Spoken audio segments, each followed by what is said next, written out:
Live from downtown Chicago, Illinois, the Loop 110 is next. NASCAR Live Race Day is brought to you by Toyota. For the latest Toyota racing information, visit toyotaracing.com. The NASCAR Xfinity Series is set to race today on a 12-turn temporary road course in downtown Chicago, Illinois, through the streets around Grant Park.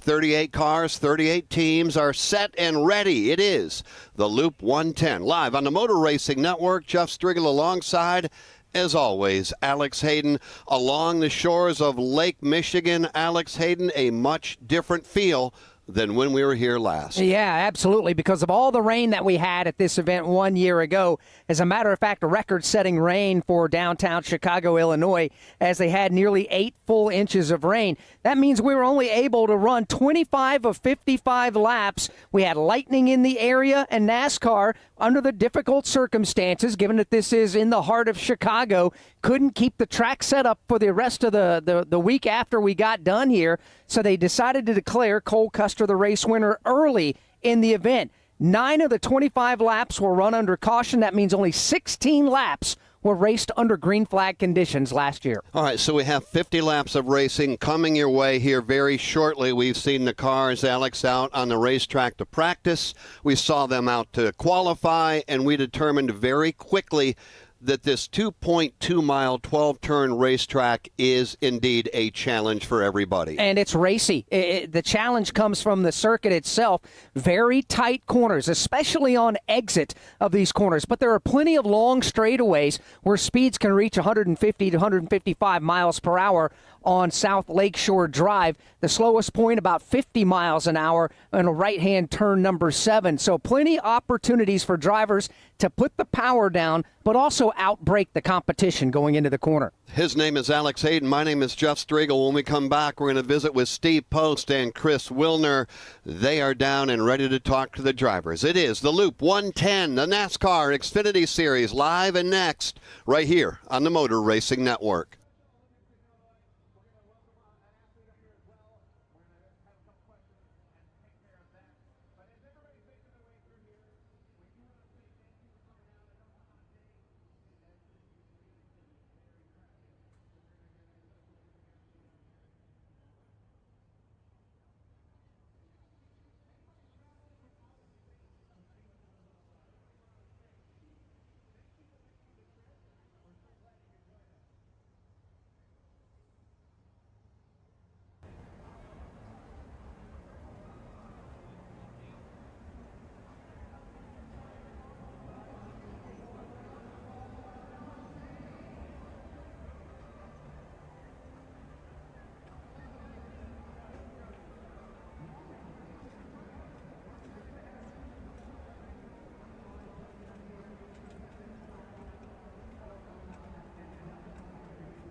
When we go under the green flag, it will be Shane Van Gisbergen, your pole winner from earlier today. He will start alongside Kyle Larson. We're going to visit with the drivers when we come back. From the NASCAR Chicago Street Race, this is the Motor Racing Network, the voice of NASCAR.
In just 17 starts, Shane Van Gisbergen has already won twice. He's won on road courses both times. That is no surprise. And he's the driver that's going to lead the field to the green flag here this afternoon in the Loop 110.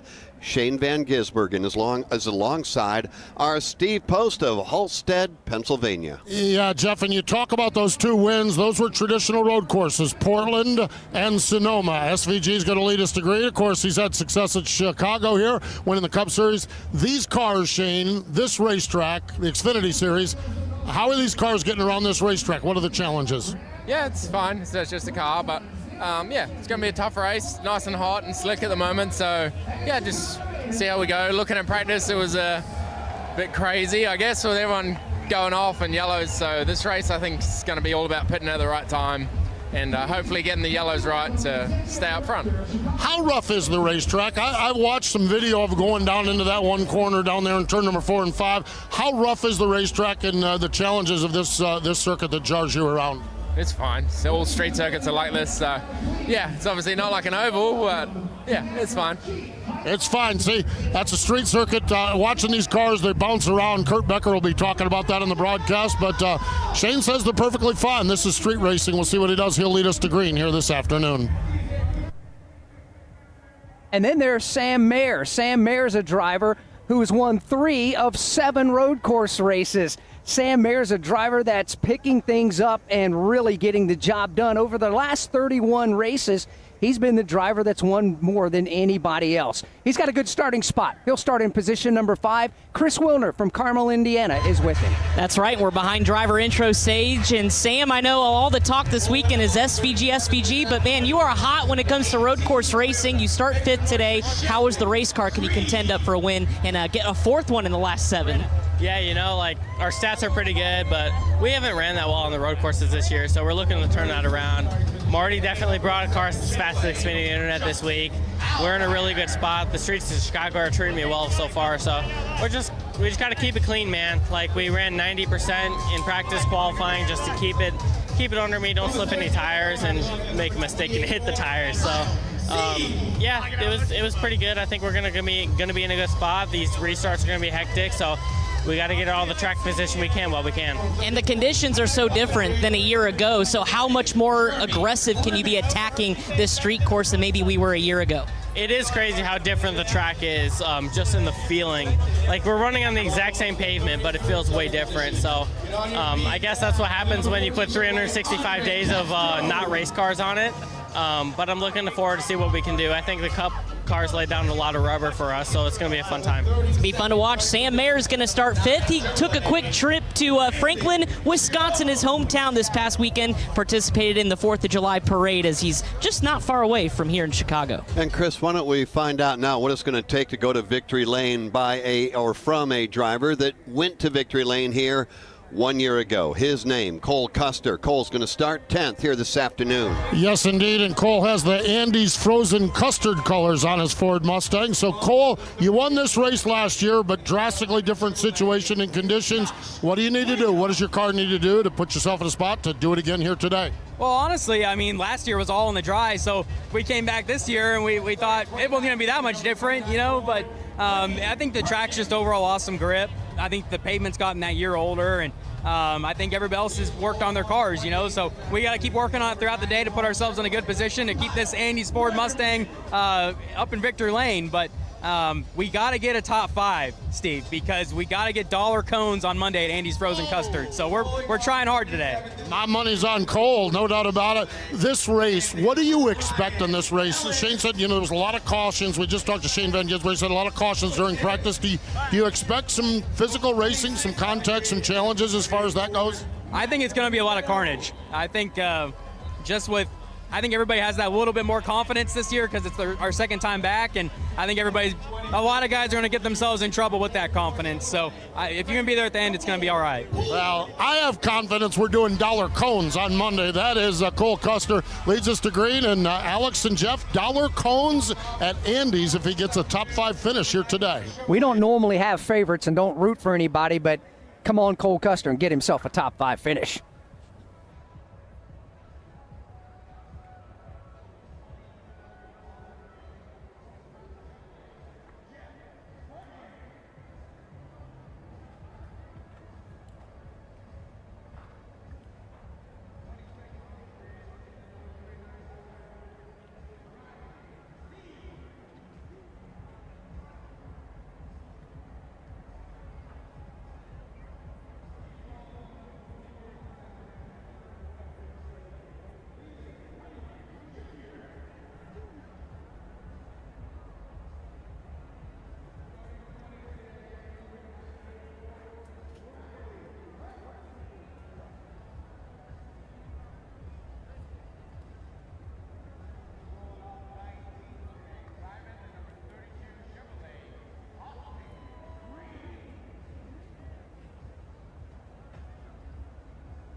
Driver introductions ongoing here on the front straightaway of this street circuit. We'll get you back there and hear from some more drivers when we come back. From the NASCAR Chicago Street Race, this is the Motor Racing Network, the voice of NASCAR.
After qualifying was held earlier this morning for the NASCAR Xfinity Series, Kyle Larson will start on the front row. He's with Chris Wilner. That's right. Qualified second after winning the pole in the Cup car just a little bit ago. Kyle, last time you were in this car, you won at COTA, so what's the confidence today to put it back-to-back in victory lane?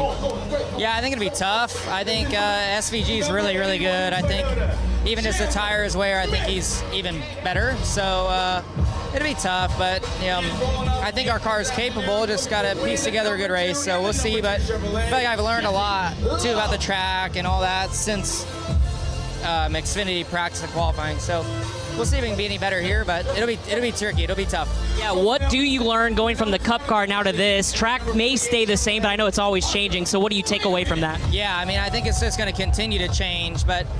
Just getting comfortable with apexes and brake markers and stuff like that has been good. So, but the cars are different from each other, so I think it'll take some adjusting for us guys who've been going back and forth as we get started. But yeah, it should be fun. All right, that's Kyle Larson getting ready to get introduced to the crowd. He'll roll off second this afternoon. Shane Van Gisbergen and Kyle Larson, the two drivers that will lead the field to the green flag.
From the NASCAR Chicago Street Race, this is the Motor Racing Network, the voice of NASCAR.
A perennial front-runner is going to be starting deep in the field. Talking about Justin Allgaier, he's going to have to start back in 36. Why, Steve Post? Well, he had a rough go here in the practice session earlier today and got the car into the fence. And, well, now he's got a whole bunch of people. It's a flat black car because it is the backup car, but you can't see the race car right now because there's a whole bunch of people in Brent Red standing in front of it with him in the car.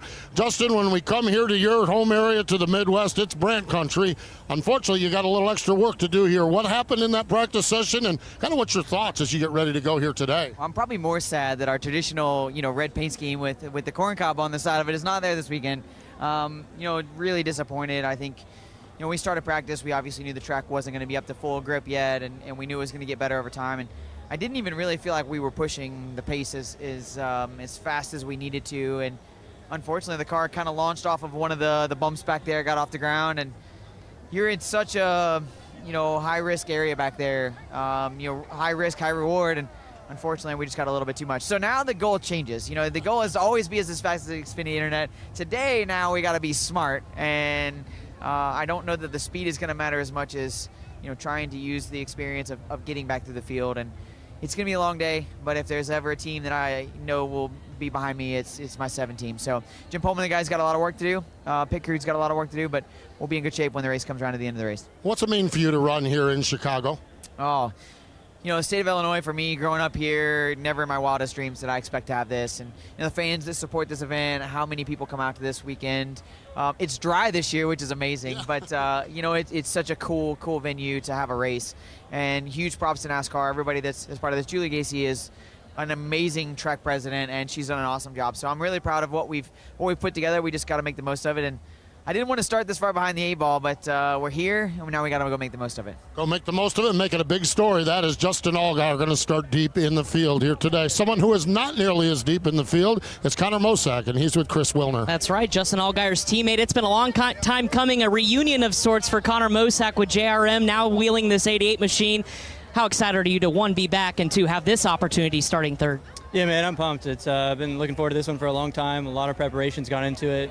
And just thank you to the Porter Pipe family and to Junior Motorsports for bringing us a car that's at least as fast as Xfinity Internet. So I'm really excited to get going, and we'll see what we got here in the race. But save our stuff and be there in stage 3, and then we'll see what we can do. All right, he's going to be fun to watch. Connor Mosack getting back behind the wheel. This time it's a JRM Chevrolet here today at Chicago. And it is the number 88 car, and he's the 3rd different driver to pilot that Junior Motorsports Chevrolet. Bubba Pollard did it at Richmond Raceway. Carson Quapple's done it at Martinsville, Dover, Darlington, New Hampshire, and Nashville. Boy, a beautiful Saturday afternoon in the park, Grant Park, as we get ready to go with the NASCAR Xfinity Series. A look around this facility. It is packed. Everybody's ready to go. Let's go trackside right now for pre-race ceremonies. Ladies and gentlemen, please rise if you are able. Please remove your hats. And veterans, render a hand salute as the Chicago Fire Department and Chicago Police Department Honor Guard presents our nation's colors. Here to offer today's invocation, please welcome from New Spiritual Light Baptist Church, Pastor Walter Turner. Most gracious God, our Father, we thank you for this day. We thank you for this city called Chicago. We pray you will continue to look over the leadership of our great city. Thank you for NASCAR, all of the officials, those who have been part of this great occasion. Then we pray for the safety of all drivers over this weekend. We pray, God, that you will allow this weekend to be successful and great. It's in your name we pray. Amen. Here to perform our national anthem, please welcome from the National Tour of 6, Aaron Bohannon. Oh, say, can you see by the dawn's early light what so proudly we hail at the twilight's last gleaming, whose broad stripes and bright stars through the perilous fights o'er the ramparts we watch were so gallantly streaming, and the rocket's red glare, the bombs bursting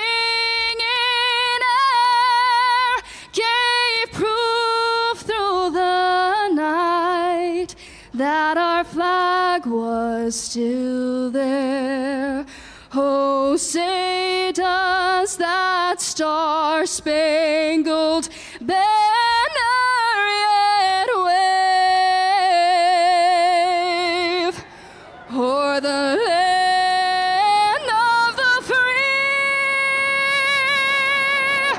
and the home of the brave. Pre-race ceremonies wrapping up. The drivers get their final fist bumps in, swing a leg over the windowsill and into the cockpit of the race cars. The NASCAR Xfinity Series is next.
From the NASCAR Chicago Street Race, this is the Motor Racing Network, the voice of NASCAR.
Live on the Motor Racing Network, it's the NASCAR Xfinity Series. Let's get a big thumbs up.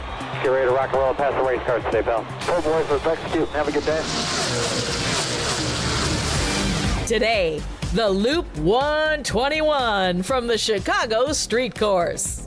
Brought to you by Geico. Geico's mobile app has 24/7 claim service and on-the-go policy info. Get more with Geico. By Harbor Freight. Whatever you do, do it for less at Harbor Freight. By McDonald's. Get the new $5 meal deal at McDonald's. Prices and participation may vary for a limited time only. By Napa. Elevate your engine performance with Napa Full Synthetic Engine Oil. By Enjoy Illinois. Racing fans, plan a fun-fueled adventure in the middle of everything on enjoyillinois.com. By Garrett Popcorn. Enjoy handcrafted gourmet popcorn from Garrett Popcorn Shops, a Chicago tradition since 1949. By Toyota. For the latest Toyota racing information, visit toyotaracing.com. And by Sunoco. From NASCAR to your car, Sunoco Fuel helps your car reach peak performance. 8 drivers are ready to do racing here today as well as tomorrow, doing the double with the Xfinity Series and the Cup Series here at the Chicago Street Race. A.J. Allmendinger, Austin Hill, Daniel Suarez, John Hunter Nemechek, Kyle Larson, Shane Van Gisbergen, Ty Gibbs and Joey Logano. Yeah, Joey is in the seat that Haley Deegan had filled for a long period of time. Joey now driving for AM Racing, the 34-year-old driver. I don't know that he got everything out of that car that he thought he could, but I also think that he was not trying to put a wrinkle on that race car either. This is a matter for Joey, maybe for the first half of this race, to get comfortable in that car and with that team, and then it's all about getting comfortable with this racetrack, dialing himself in for tomorrow. Crew chief is Matthew Lucas, and the idea to bring Joey Logano in, find out where this team is lacking. What do they need to do to get better? How can they find speed? No better way to do it than put a NASCAR Cup Series champion and Daytona 500 champion like Joey Logano behind the wheel of your race car. He's set to go racing from the number 15 starting spot. The numbers you need to note today, 15, 30, and 20. Stage 1 done at lap 15. Stage 2 complete at lap number 30. Then a 20-lap run to the black and white checkered flag. How they pit, what their strategy is, may determine who goes to victory lane. More on that in a moment. Now, trackside for the command here at Chicago. Chicago, this is the moment you've been waiting for. Please welcome three-time Stanley Cup champion, Hall of Famer, former Blackhawk, and Chicago native, Chris Chelios. Here we go, Chicago! Drivers, start your engines! Engines come to life on the pit lane. Chicago Blackhawk great Chris Chelios with the command. We're ready to go racing on the streets of Chicago.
From the NASCAR Chicago Street Race, this is the Motor Racing Network, the voice of NASCAR.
Now, here's the starting lineup.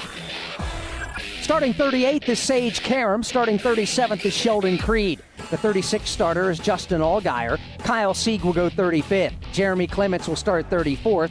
Andre Castro will start 33rd. Brandon Jones 32nd. And Daniel Suarez 31st. Josh Williams will start 30th. 29th will be Blaine Perkins. Starting 28th, Kyle Weatherman. Starting 27th, Ryan Ellis. Matt DiBenedetto will start 26th. Brennan Poole will start 25th. Josh Balicki will start 24th. The 23rd starter will be Jeb Burton. Starting 22nd, Ryan Sieg, and Leland Honeyman will start 21st. Riley Herbst will start 20th. Austin Green will start 19th. The 18th starter is Anthony Alfredo. Preston Pardis goes 17th. Alex LeBay qualified 16th. Joey Logano starts 15th. Sammy Smith goes 14th. Austin Hill is the 13th starter. Parker Retzlaff starts 12th, and A.J. Allmendinger qualified 11th. And now your top 10 starters. Starting 10th, the driver that went to victory lane here 1 year ago, Cole Custer, starting 9th. Chandler Smith, starting 8th. Jesse Love. Parker Kligerman will start 7th. John Hunter Nemechek will start 6th, although he will be going to the tail end of the field. More on that in a moment. Sam Mayer will start 5th. Ty Gibbs will start 4th. Connor Mosack will start 3rd. Your front row, Kyle Larson, he will start 2nd. Leading the field to the green flag, you heard from him earlier, Shane Van Gisbergen ripping through the streets of Chicago. Alex Hayden at 88.543 miles an hour. Navigating the city streets, including 12 turns and 2.2 miles to make up the Chicago street course. The start-finish line is midway down South Columbus Drive. To driver's left is the world-famous Buckingham Fountain. And then they slam on the brakes and downshift and head to turn number 1. And they'll come into the view of Barrie, Vermont's Dave Moody. Thank you, Alex Hayden. Good evening once again, everyone, or good afternoon again, everyone. I am situated, about 20 feet above the sidewalk at the corner of East Balbo and South Columbus Drives here in Chicago. As Alex mentioned, the Columbus Drive section will serve as the front straightaway. They'll storm down after taking the green flag, then step on the brakes for a hard 90-degree left-hand turn number 1 onto Balbo, which spills out then onto turn 2 after a short sprint to a long throttle sprint up Lakeshore Drive, to the attention of Altamont, Illinois' Kurt Becker. Thank you, Dave. We are positioned on a scissor lift on the northbound lanes of Lakeshore Drive. The race cars coming toward us to our left on the southbound side of Lakeshore, one of the high-speed ends of this course, essentially the backstretch of this layout. We are at the southeast corner of the course. This is where the field gets turned around to head back in a northerly direction. So off of Lakeshore, under braking, right-hander into turn number 4. That puts the field of cars onto East Roosevelt Road. They immediately are confronted, the drivers are, with another right-hander. So again, more braking, more downshifting to get through turn 5. That turns the field back around, headed north. That'll be on South Columbus Drive, and once again, they will head up toward Dave Moody. And welcome back again, everybody. Yes, down South Columbus Drive, only this time in the opposite direction. For the other half, they'll storm down through the gearbox, one of the highest speed portions of the speedway, as a matter of fact. They'll come down to turn 6, downshift, hard on the brakes for a very tight, very difficult turn number 6, a left-hander that saw a number of drivers go windshield deep in the tire barrier a year ago. Then it's off to turn 7. And Rancho Cucamonga, California's Dan Hubbard. Well, thank you, Dave, and good afternoon, everybody. I'm on the rooftop of the Chicago Symphony Center. It's a 9-story building built back in 1904, giving me a bird's-eye view of turn 7 through 11. Turn 7 is a right-hand transition from Balbo Drive onto Michigan Avenue. Lots of downshifting and heavy braking required here. Then the field will motor through the right-hand turn 8 and onto Concourse Plaza. That's turn 9, a long left-hand sweeper, where the drivers can actually really generate some decent speed through there, hang the tail out just a little bit before they fly through the right-hand turn 10 and rejoin Michigan Avenue ever so briefly before cranking it right again at turn 11 and onto Jackson Drive. Tough to pull off a pass here. The turns just come in such quick succession. Just be neat, tidy, and quick, and that should lead to a pretty good lap.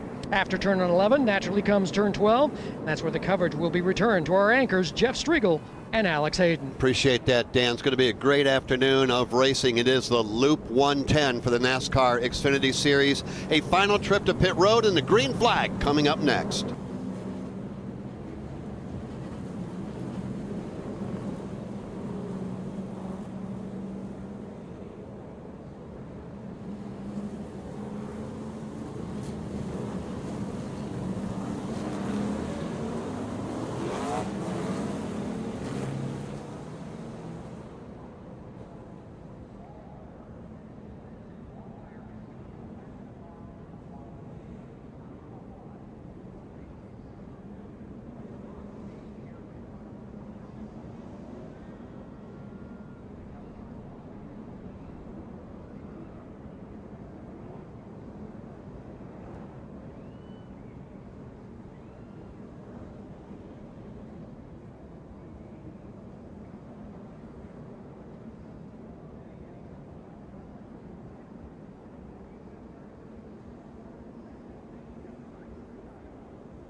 From the NASCAR Chicago Street Race, this is the Motor Racing Network, the voice of NASCAR.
Green flag next time by. That gives us an opportunity to take one more trip to Pit Road. Presented by Harbor Freight. Hardworking tools at hardworking prices. Whatever you do, do it for less at Harbor Freight.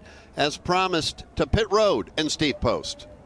Jeff, what we'll be looking at here for the first time this year is called backward pit stops. So position yourself or picture yourself standing on the pit wall. Traditionally, the car comes in from the right, they pit the car, and then the car exits from the left. Here at Chicago, at Watkins Glen as well, where we do live pit stops for the Xfinity Series, the car will come in from the left-hand side. Different teams have different approaches to this. Some will keep their people at the front and the rear of the car. Some will switch them around. It is a muscle memory thing. It is a challenge for these men and women that pit these cars.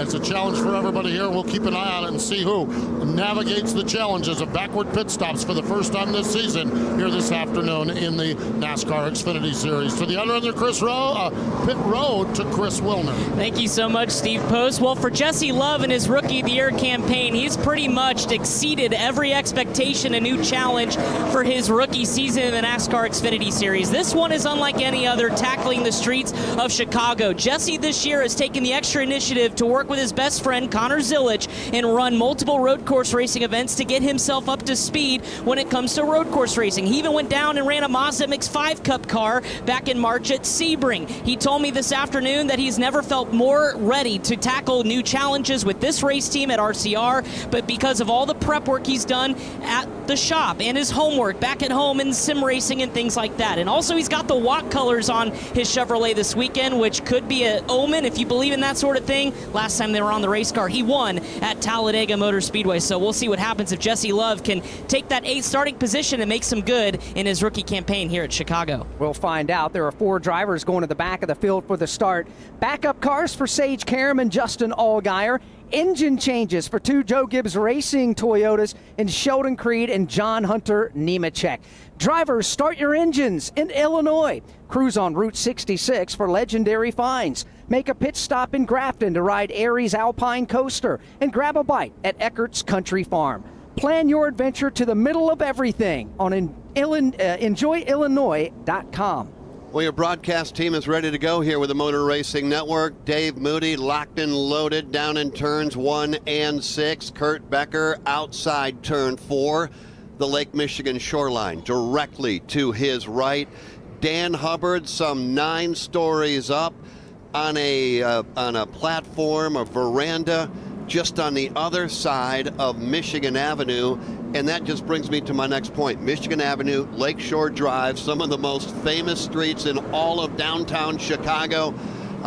They're going to be used for a little different purpose right now. Normally they're jam-packed with streetcars and pedestrians taking in downtown Chicago, Illinois, but today we're going to have 40 NASCAR Xfinity Series drivers get out here and go racing for all they're worth to try to claim the big prize and get the finish line in this race first. You know, you were talking and brought up during some of our practice coverage some of the unique venues that are around here.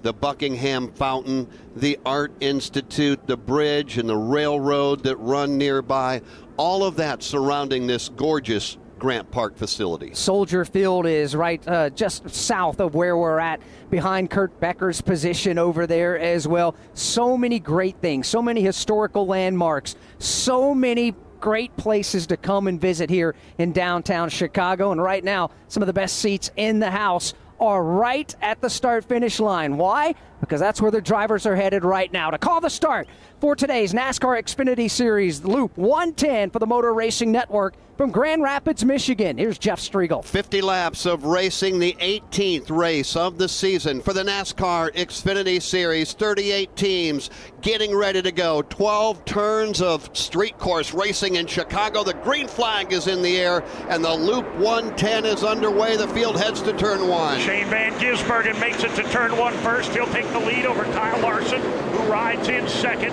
Larson, though, not done. He is on the back bumper. Zigs inside, zigs outside. Here comes Larson in turn 2. He wants a piece of the lead. Field spills on the Lakeshore Drive for the first time this afternoon. Shane Van Gisbergen with the lead. Here's Kyle Larson, the driver's right. Tries to work to the inside. He's got the preferred line into turn number 4. Larson to the point. Van Gisbergen right there off his back bumper. The lead battle works its way off turn 5 and on to South Columbus. Here they come off South Columbus Drive, headed downhill now. Fastest part of the racetrack. Van Gisbergen right there on the back bumper. He opens the door, driver's left. Slides to the inside. He'll regain the lead. Second lead change in the opening lap. And the battle now is on for second. Here they come down the hill. This is down Balboa Drive into the right-hand turn 7 for the first time. It is Shane Van Gisbergen showing the way. Looks like Ty Gibbs is trying to mount a challenge for that second spot. Can't do it. Kyle Larson will lock down that second position as Van Gisbergen pulls away just a little bit. Ty Gibbs in that third spot. Connor Mosack in fourth. Single file formation through turns 10 and 11. Jesse Love now rising to sixth position.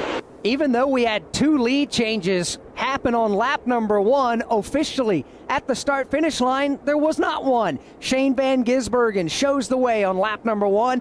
Kyle Larson hot there, right in his tire tracks, headed to the corner. Official lead changes only tallied at the start-finish line. Van Gisbergen led at the green, and he led at the end of lap 1. He's got about 3 car lengths in hand over Kyle Larson, who rides in the number 2 spot. Another 4 car lengths back to the third-place machine of Ty Gibbs as they hit the right-hand corner and spill out onto Lakeshore Drive. Ty Gibbs moves from left to right, but not close enough to mount a challenge for the runner-up position. Kyle Larson has that spot, and Shane Van Gisbergen has the lead. Van Gisbergen, white Chevrolet, works its way off East Roosevelt, slides its way off turn number 5, straightens course in front of the field, SVG. Top 5 or 6 have settled down nicely in the early going. A couple of car lengths between all of them. First challenge is for the 5th and 6th position. That's where Cole Custer dials up the back bumper of the Jesse Love machine, unable to make the move in turn 6. So your leaders are single file coming down Balboa Drive. They make the right-hand turn onto Michigan Avenue. Now go to the left, and that is Congress Plaza. It is still SVG showing the way by about 3 car lengths. Make that 2 car lengths as Kyle Larson chops away at his advantage through turn 9. Here they come through turn 10 and turn 11. Boy, Kyle Larson almost to the bumper of Shane Van Gisbergen. The battle is on for the top spot. Up the hill they come, back to 12. The right hand, 90-degree turn. Kyle Larson is right there. Shane Van Gisbergen, Kyle Larson, Ty Gibbs, Connor Mosack, Jesse Love, top 5. Drag race down that front straightaway. Here comes Larson. He'll break out driver's left. Takes the inside line through turn number 1. They are side by side. Contact at the exit of 1. Down the short straight now. Headed for turn number 2. They are absolutely nose to nose for the number 1 spot. Van Gisbergen driver's right. He's got the short way around through turn 3, and he'll regain the top spot. Kyle Larson matches his every move, but still finds himself in the second position. He's got to be careful because Ty Gibbs is there, and it's side by side again. Larson dives to the inside, coming off the end of Lakeshore Drive, across East Roosevelt. He goes back to the point. Kyle Larson, the new leader on the streets of Chicago. Well, Larson and Van Gisbergen putting on a great show for these fans, and we're only in the very early laps. Larson this time into turn 6. He leads by about 4 feet. Ty Gibbs now has closed in. He'll make that a three-man dance for the lead as they head uphill to turn 7. Without question, the front runners are getting after it and getting after it early. Here they come through turn 7. It is still Kyle Larson up in the front. Shane Van Gisbergen in that second spot. Ty Gibbs is starting to close the gap just a little bit now from third. Here comes Shane Van Gisbergen trying to return the favor to Kyle Larson, almost getting to his bumper through the right-hand turn 10. Can't do it. The leaders are off turn 11. Making their way up the hill, over the bridge, over the railroad tracks. Kyle Larson at the front of the field. Right-hand 90-degree turn number 12.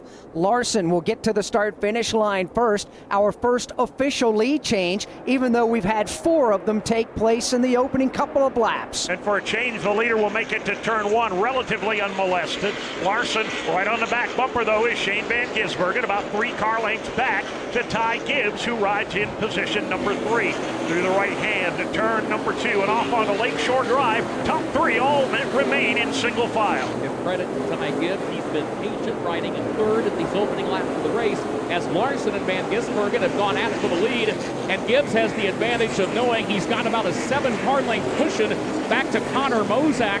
Mozak rides in 4th, and Jesse Love is 5th. Back onto Columbus Drive, and here comes another challenge for the lead. Shane Van Gisbergen, this time driver's right, trying to go the long way around as they hit turn number 6. That's not going to work. Larson gets away with it. Van Gisbergen tries to cross him over. He's back after him, and again to driver's right as this tremendous battle for the lead continues. Van Gisbergen got to the quarter panel of Kyle Larson, but Larson shuts the door to the right-hand turn 7. He'll maintain the lead. Fly through turn 8. SVG has to settle for the second spot. Ty Gibbs a very, very close third. And you get the impression that Ty Gibbs is just going to lay back just a little bit. He wants to see how this front 2 play out. Larson, SVG, Ty Gibbs, and now Connor Mosak, a tight pack of 4 cars racing for the top spot. 4 laps in, what a race we have. We are underway in the streets of Chicago. Here's a quick look at the top 10. At the line, it is Kyle Larson leading by just a car length over Shane Van Gisbergen, Ty Gibbs, Connor Mosak, and Jesse Love. That is your top 5. The rest of the top 10, Cole Custer, he's 6th. Sam Mayer 7th. Chandler Smith 8th. AJ Allmendinger 9th. And Sammy Smith is 10th.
Four laps. Remember, he started out back.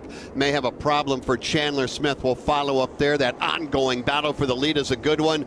Kyle Larson trying to hold off Shane Van Gisbergen as they come racing back across the start-finish line. Shane Van Gisbergen to the inside on Kyle Larson, and he will take the spot away. Back to the track when we come back from the NASCAR Chicago Street Race. This is the Motor Racing Network, the voice of NASCAR.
We have been in for a treat. Now, granted, we're only 6 laps into this event, but Shane Van Gisbergen and Kyle Larson are putting on a clinic. Ty Gibbs right there, Connor Mosack right there. Dave, this is what the fans turned out to see. Elite drivers showing why they are elite drivers. For the moment, it has calmed down at the front of the pack as Shane Van Gisbergen has opened up a rare 3 to 4 car length lead as they head up the hill towards turn 5. Here they come now, back into corners 4 and 5. Van Gisbergen, the race leader, maintains that advantage off of turn number 5, and Kyle Larson for now settles in the second on the South Columbus. Down off the hill they come, wide open through the throttle. Now to begin downshifting, leaning on the brake a little bit. Van Gisbergen now has gotten away by about 5 car lengths.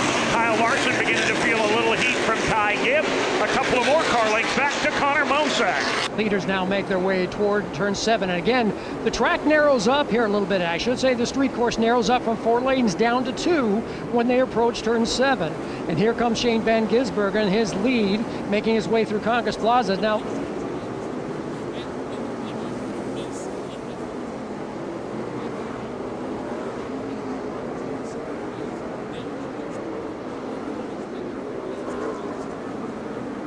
and he'll be able to continue on. No caution flag. There is a big chunk of debris. It looks like a crush panel may have come out of one of the race cars out there. Another driver having a bit of an issue on course is Sage Karam after a crash in practice earlier today. He's also in a backup car, and that'll bring us under the caution flag for the first time. Big chunk of metal right here on the straightaway headed into turn number 6 will slow things down. Boy, that is going to, at least for a moment, bring an end to what has been a whale of a battle at the front of the field between Van Gisbergen, Larson, Gibbs, Connor Mosack.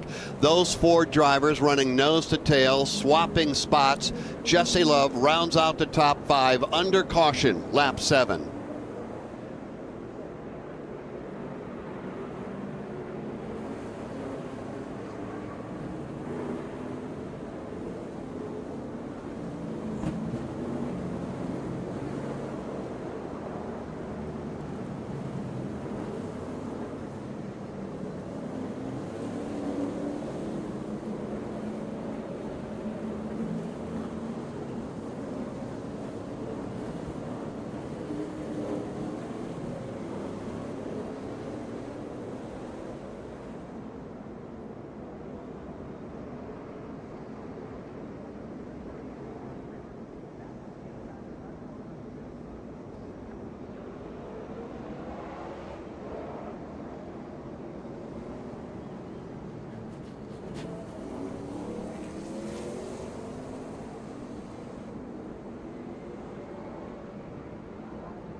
Sage Karam with a flat tire, debris being picked up, working caution flag number 1 of the afternoon. We're working lap number 7 at the moment. It is Shane Van Gisbergen out front in the streets of Chicago. And from the NASCAR Chicago Street Race, this is the Motor Racing Network, the voice of NASCAR.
Eight down, 42 remain. We're working under our first caution flag of the afternoon, brought out debris on the racetrack. Top 5, Shane Van Gisbergen, Kyle Larson, Ty Gibbs, Connor Mosack, and Jesse Love. Right now, let's pause 10 seconds for station identification on the Motor Racing Network.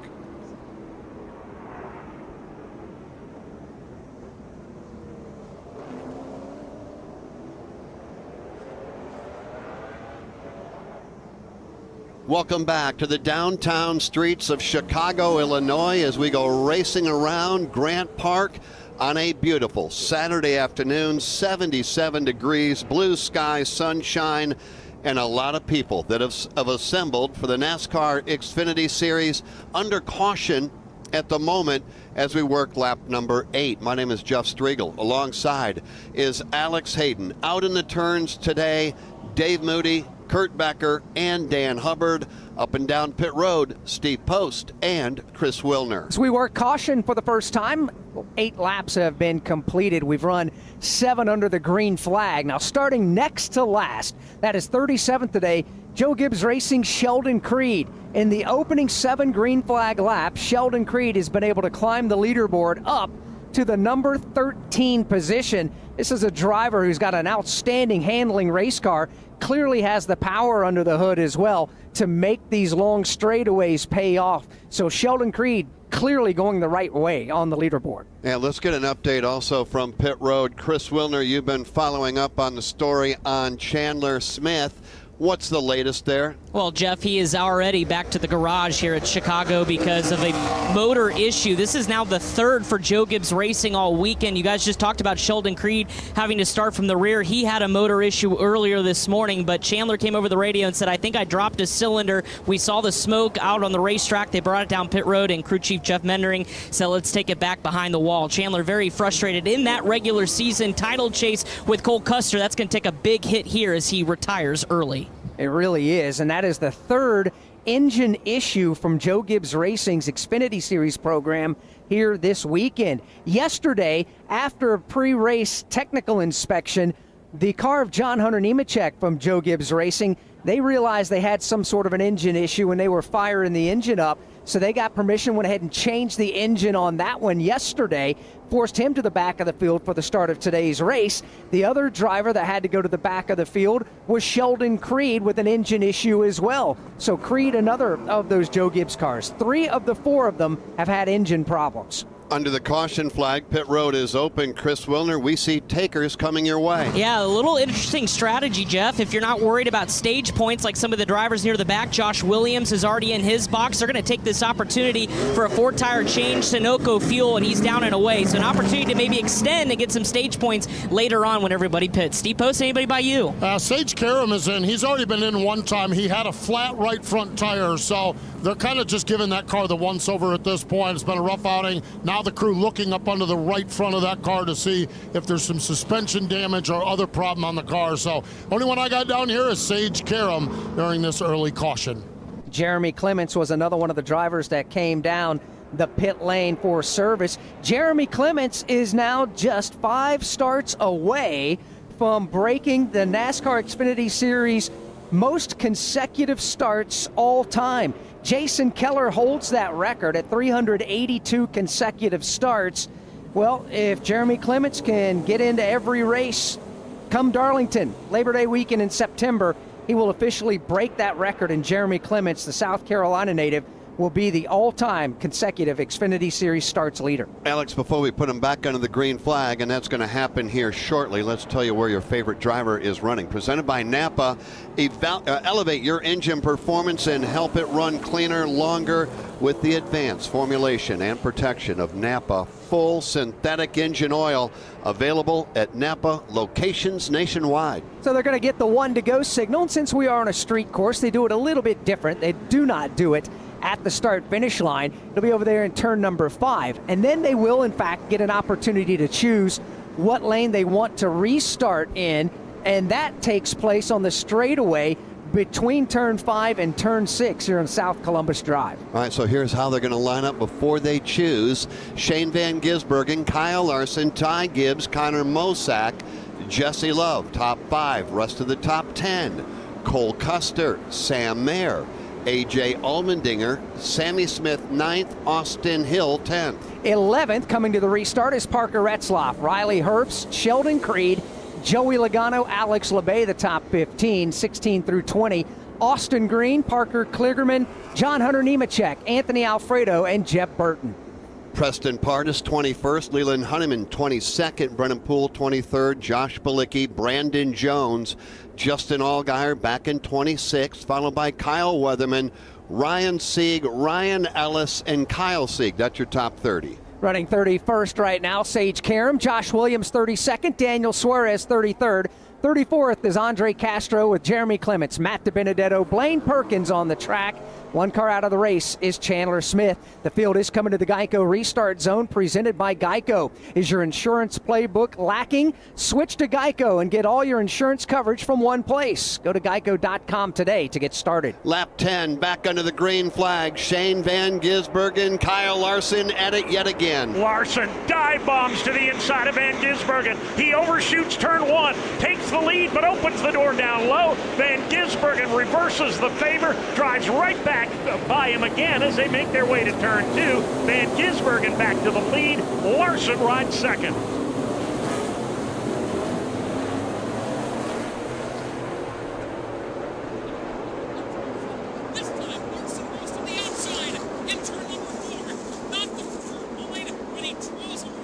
Of Van Gisbergen, and the lead battle side by side. Out onto Columbus Drive, they are side by side, nose to nose, and inches apart down the high speed downhill straightaway. Larson's got the advantageous inside line in turn 6. He'll take the lead.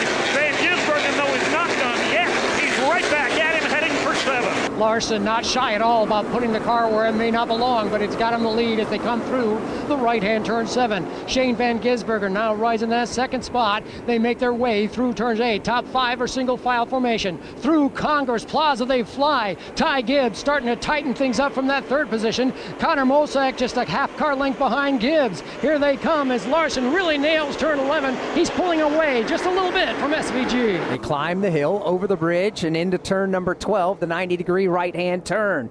Onto the main straightaway. There'll be 4 laps to go. Trouble at turn 11. We have one car around. Everybody taking evasive action. It is the machine of Josh Balicki. He simply lost grip coming into the right-hand turn 11. Everybody gets back on the left and right. Josh Williams grabs a gear and continues. And what Alex was saying is we have 4 laps remaining in stage number 1. Kyle Larson, Shane Van Gisbergen, Ty Gibbs, top 3. Kurt Becker. Here they come on Lakeshore Drive once again this afternoon with Kyle Larson, the race leader. Shane Van Gisbergen looks to the inside, thinks better of it, has to be careful, has to slam the door before Ty Gibbs draws alongside. The lead 3 all work their way off turn 5 onto South Columbus. Van Gisbergen keeping the pressure on as they head downhill, looking to the left, looking to the right. Now is going to have to fall back in line, a half a car length behind. A full car length back to Gibbs, who rides in 3rd. Connor Mosak is 4th. 5th, the 00 Cole Custer. Down the hill they come, headed toward turn 7. This is down Balboa Drive onto Michigan Avenue. It is Kyle Larson with the top spot, but he's got a lot of unwanted company as he makes his way through turn 8 and around the left-hand turn 9. Oh, Larson throws the tail out just a little bit. Shane Van Gisbergen takes advantage just a bit, cuts the gap down to a half a car length. Ty Gibbs a very close 3rd with Connor Mosak single file in that 4th spot. It will continue to be Kyle Larson, however. He has the advantage. Shane Van Gisbergen not quite close enough to put a challenge on. Ty Gibbs rides in the number 3 spot. Connor Mosak is 4th. Cole Custer is 5th. Jeff, here early on, as we've got now just 3 to go in the opening stage, this one's living up to the hype. Well, it certainly is, and what a battle between Larson and Shane Van Gisbergen. Ty Gibbs, I think, has got the best seat in the house to watch this ongoing battle for the lead. Looks like Justin Allgaier has gone around on course. Actually, he's on pit road. Let's cover Justin Allgaier, who's on pit road. Yeah, and he just came to his box. Looks like a routine tire change, but again, this is the call for that Jim Pullman-led group to go off strategy, pit before the stage, and the pit closes before the stage ends. They're already down to the right side of the race car. Goodyear tires are in. Sunoco fuel is in, and he's down and away. And Riley Herbst has now been punted off the racetrack. He's gone the opposite direction. Keeps it out of the tire barrier for the most part. A little wrinkle on the left rear corner of that Monster Energy Ford Mustang. And Riley Herbst will spin things around in turn number 5 and try to get back on the racetrack. Pit lane will close this time by because we're 2 laps within the finish of the stage. So some strategy playing out for Allgaier, as Chris Wilner talked about. That's a big deal there after they had the crash today in qualifying, forced him to the backup car, I should say in practice, that forced them to the backup car for today's race. And here comes the race leader up and around turn number 12. It is Kyle Larson. That's no surprise. Shane Van Gisbergen right there with them, Dave. There hasn't been much of a break for either driver when they've been at the lead, Jeff. It's not a break now for Kyle Larson. He's got a slower car in front of him. He's got Shane Van Gisbergen looking left, looking right, through the right-hand turn number 2 and out onto the straightaway on Columbus Drive. Kyle Larson, the race leader, works his way back onto Lakeshore, and here he comes now. Works his way up through corner number 3. Again, a quick right-hander. Moves to the right, shuts the door there. Van Gisbergen goes left. Still doesn't have room to get by.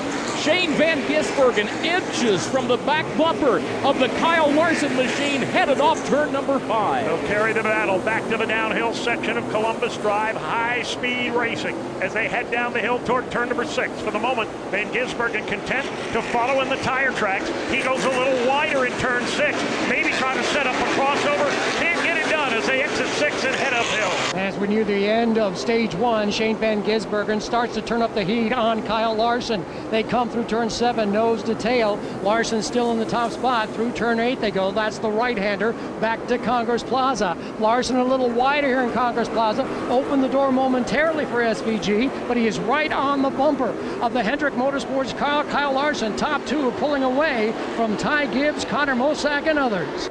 Now, Kyle Larson is not running for championship points. However, Shane Van Gisbergen is doing that, and a stage win would go a long way in that effort. He's going to try to get by as we begin the final lap of stage number 1. Every point critical for Shane Van Gisbergen as he tails Kyle Larson into that left-hand turn number 1, less than a car length back. Looks a bit to driver's right, doesn't have the daylight. Now through the right-hand turn number 2, they'll spill out onto Lakeshore, still single file, first and second. Kyle Larson continues to show the way, and Shane Van Gisbergen, he will look left, he'll look. So far, Larson's been a step quicker, manages to keep him behind him. One more time, headed off East Roosevelt. They're off turn number 5. Van Gisbergen knocking at the door one more time. Sticking his foot in the door now. He'll make the move to the driver's right as they head down the hill on Columbus Drive, headed for turn 6. Inside line belongs to Larson. Here they come into 6. A little bit of contact as they race their way through. They're still side by side off turn 6. Door panel to the door panel, down the hill of Balboa Drive. Here they come into the right-hand turn 7. Give the advantage to SVG. He steals the lead away from Kyle Larson here on the final lap of stage 1. Through turn 8 they go. Around Congress Plaza now. That's turn 9. And Shane Van Gisbergen has the top spot by some 2 to 3 car lengths over Kyle Larson, with Ty Gibbs watching on in third. They're off turn 11. Green and white checkered flag will be flying at the start-finish line. Who's going to get back there first? It's Shane Van Gisbergen, first one to 12. The right-hand run off of turn number 12, back to the start-finish line. Green and white checkered flag is in the air, and Shane Van Gisbergen has scored the stage 1 win. He does so in front of Kyle Larson. Green and white checkered flag flying at the start-finish line. Ty Gibbs third, Connor Mosack fourth, Cole Custer fifth. Now we see the caution lights go on around the racetrack. The rest of the top 10. A.J. Allmendinger, he was 6th. Jesse Love, 7th. Austin Hill finished 8th. 9th at the line, Sam Mayer. Parker Kligerman was 10th. Stage 1 won by Shane Van Gisbergen. Once the pit lane opens up, we'll find out if anyone elects to come to pit road.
From the NASCAR Chicago Street Race, this is the Motor Racing Network, the voice of NASCAR.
Welcome back to the Loop 121, presented by McDonald's. Get the new $5 meal deal at McDonald's. Prices and participation may vary for a limited time only.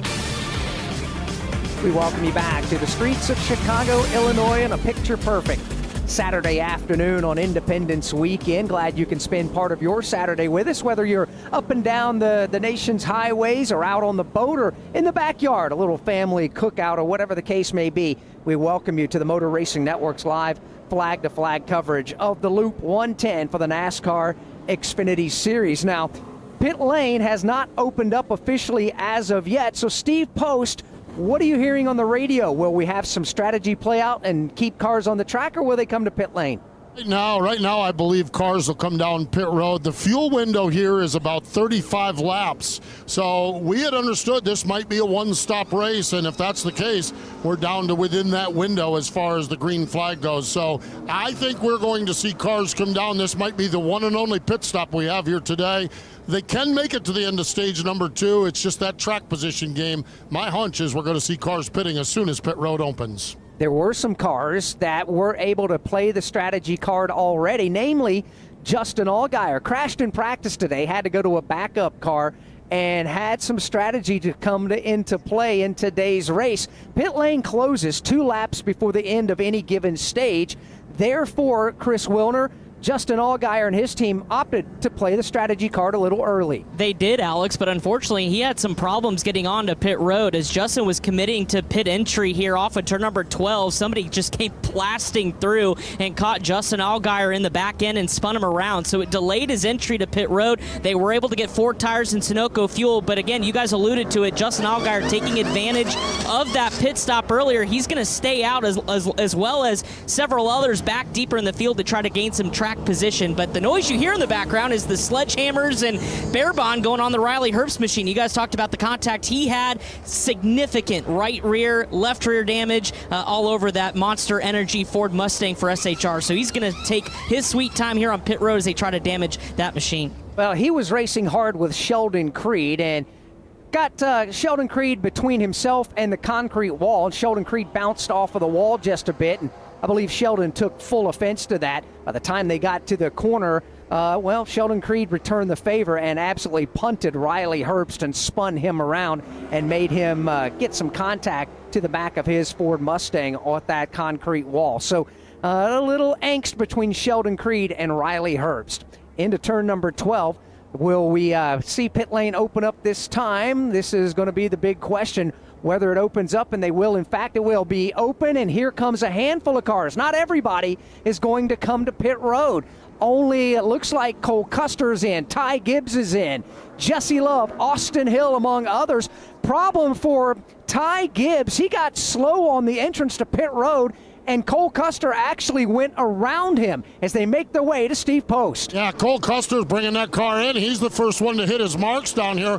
Cole reported the car was a little loose, so Jonathan Toney going to make chassis adjustments to get that car out. Here's Ty Gibbs in the very first pit box. Crew around to the left side of that automobile. Again, left side tires going on first. Fuel is still on the right side of the car, on the same side as the racetrack. So the fuel, and they have a problem on Ty Gibbs' car. On the left rear, a slow stop for Ty Gibbs, a problem on that car. Austin Hill down and away. Jesse Love down and away. Sam Mayer, Cole Custer, all down and away. They're still working on the Ty Gibbs car. What a disaster for the Joe Gibbs Racing team. Chris Wilner. You talked about Jesse Love exiting pit road. It was a routine for Goodyear Eagles and Sunoco Fuel. He said, I'm just a little bit tight. Center off. They made an air pressure adjustment. Sam Mayer was in. They're having slight radio issues, but he said, I'm super loose. I need a ton of help. They made a chassis adjustment as well as an air pressure adjustment with 4 Goodyear Eagles and filling it full of Sunoco Fuel here on pit stops, lap number 17 of 50. And we'll recap it all for you when we come back. We're racing here in the Chicago Street Race, downtown Chicago, Illinois.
From the NASCAR Chicago Street Race, this is the Motor Racing Network, the voice of NASCAR.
Geico restart underway, lap number 18, back under the green flag. Kyle Larson to the inside and by Shane Van Gisbergen. He'll take the lead. Van Gisbergen goes back to second.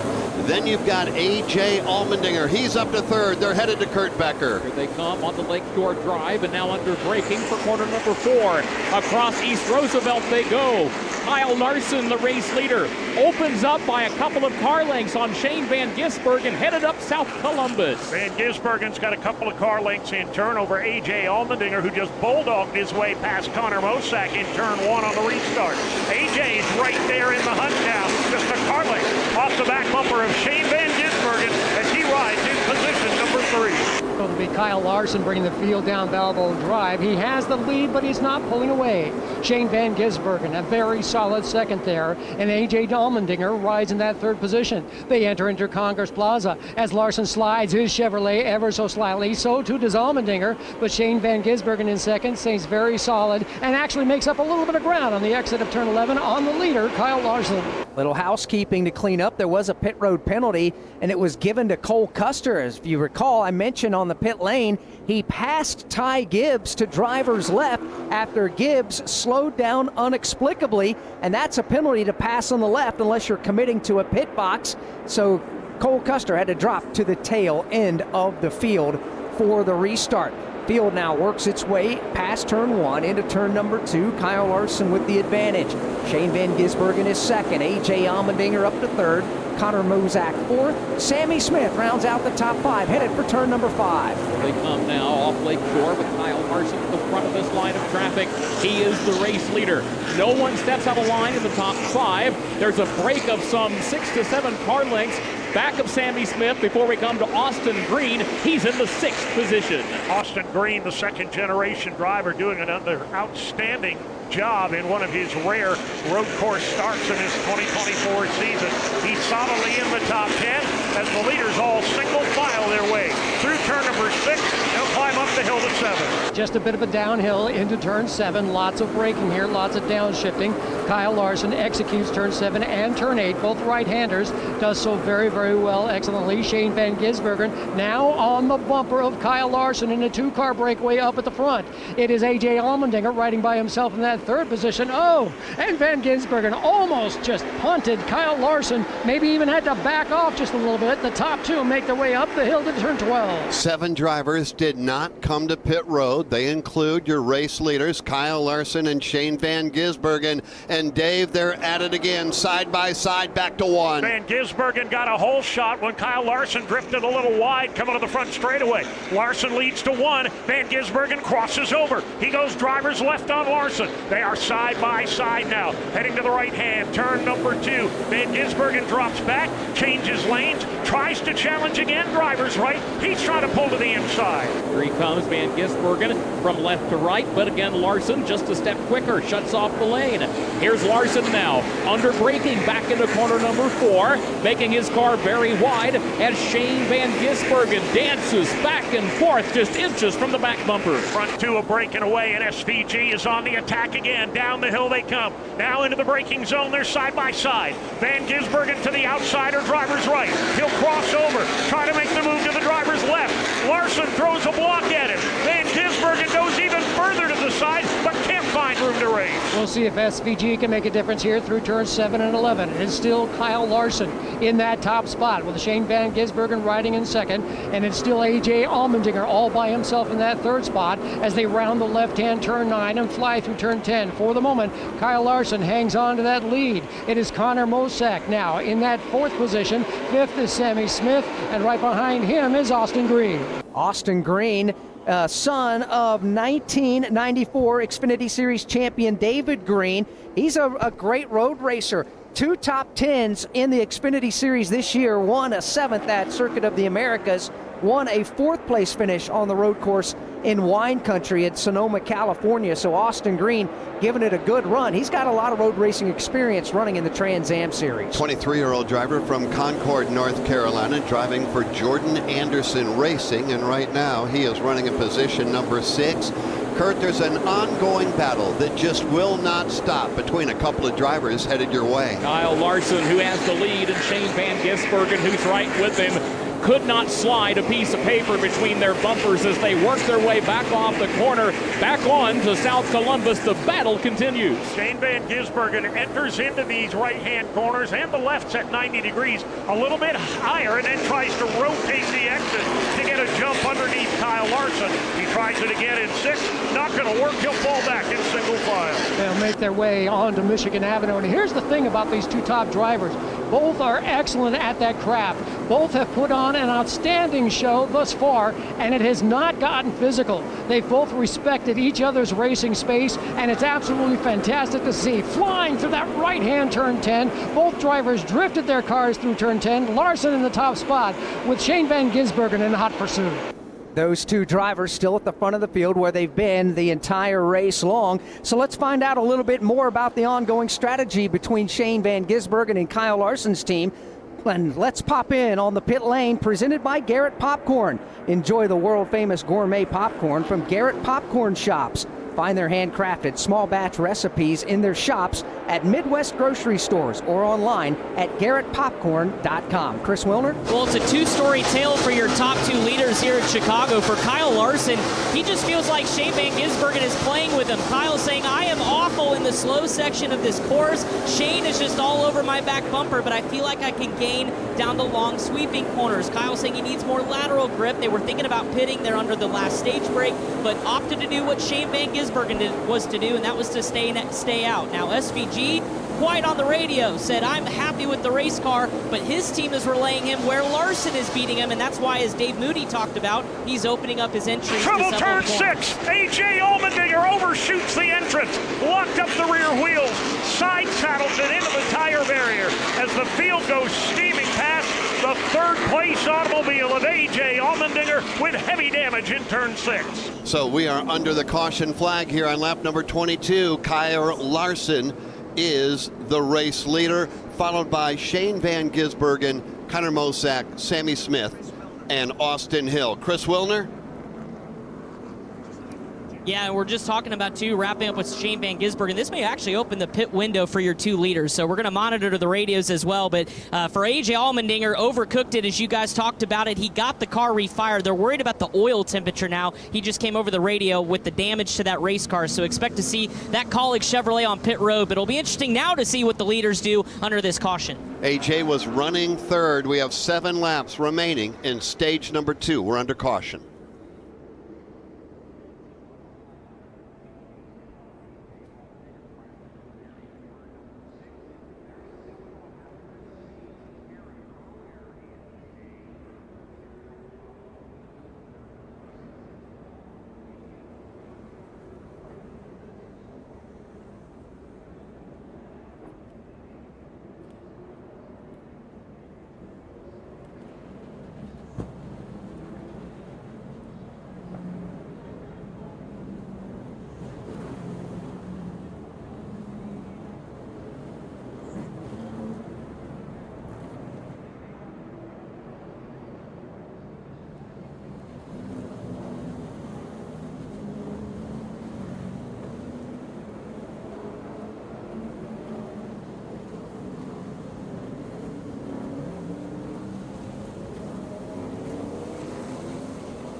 More on AJ as we work under the caution flag here, lap number 23 after this timeout. From the NASCAR Chicago Street Race, this is the Motor Racing Network, the voice of NASCAR.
Welcome back to the Loop 121, presented by Enjoy Illinois. Racing fans, plan a fun-fueled adventure in the middle of everything on enjoyillinois.com. One away from halfway. Next time by, 24 laps will be complete. 26 remain in the event. 6 remain in stage number 2. Larson, Van Gisbergen, Mosack, Sammy Smith, Austin Hill, top 5. AJ was in the top 5, running third. Then Dave Moody called it when he backed it into the tire barrier. He just left pit road. Chris Wilner was there to watch it all. And he left pit road looking like just a bandaged up piece of sheet metal, because that's all that's about left of that Cog Racing Chevrolet. They had to move the crush panel. They had the Sawzall out, cutting up some of the material away from the wheel well to avoid some tire rubs and all that. So lots going on in the AJ Allmendinger pit, but pit road is open. Kyle Larson is in with Shane Van Gisbergen in pit box next to each other. This is routine as those drivers stayed out at the end of stage number 1. 4 Goodyear Eagles getting bolted on both of those cars. Fresh Kansas Sunoco fuel at a tire adjustment, air pressure for Kyle Larson. Steve Post? Yeah, kind of quiet down on this end of pit road as the cars make their way around here. As most of my drivers pitted earlier, Austin Green, we talked about the good run he had. Here's his car around, crew around to the left side of that automobile. That's the Jordan Anderson Racing entry. Here they are now around to the right side. Going to be 4 tires Sunoco Racing fuel. When we look at the side-by-side between Kyle Larson and Shane Van Gisbergen, Larson goes out first. Connor Mosak gets in between them, and then Shane Van Gisbergen third out. I need to mention also Cole Custer, unhappy with the handling of his car. He just pitted here and is down and away. Now they're going to make some adjustments to that race car and get him back on the track. Sammy Smith has inherited the race lead.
From the NASCAR Chicago Street Race, this is the Motor Racing Network, the voice of NASCAR.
With 5 laps to go in stage number 2, green flag is back in the air.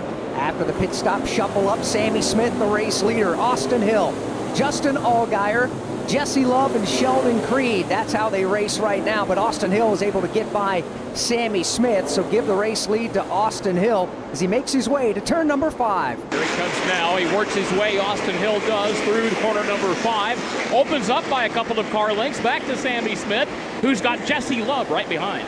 Austin Hill trying to make a quick getaway here and having some luck at it. He's quickly away by 5, maybe 6 car lengths into turn number 6. Sammy Smith, Jesse Love, Justin Allgaier, and Sam Mayer, the top 5 as they make their way off turn 6. They'll all stay single file as they race up the hill. Yeah, Austin Hill will enjoy the luxury of a large lead as they bring them into the right-hand turn 7, then through the right-hand turn 8 and on to Concourse Plaza. So Austin Hill has a good restart here by 5, 6 car lengths, and now coming around the middle of turn 9. That's where you'll find Sammy Smith. He's got a lot of company with Jesse Love and Justin Allgaier and Sam Mayer, nose to tail, single file off turn 11. All right, so way back now, outside of the top 15, that's where Larson is. That's where Custer and Mosak and Van Gisbergen are.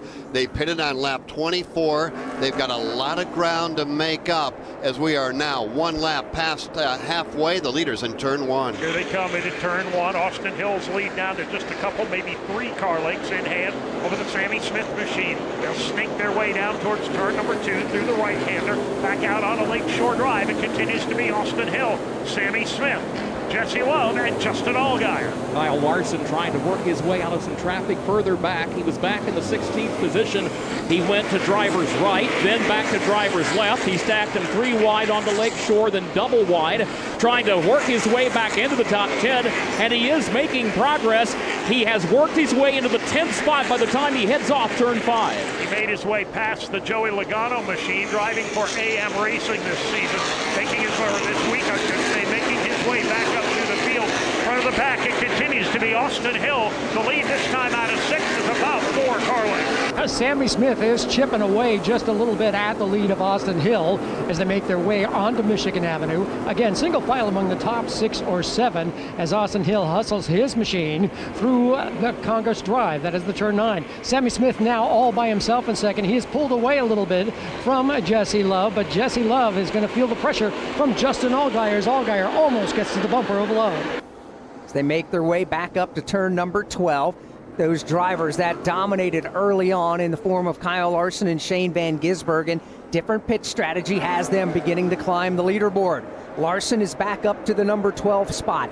Van Gisbergen 15th. Connor Mosak in the same boat. He's back to the 16th position, while Austin Hill, Jeff, continues to show the way. He does so over Sammy Smith, Jesse Love, Justin Allgaier, and Sam Mayer.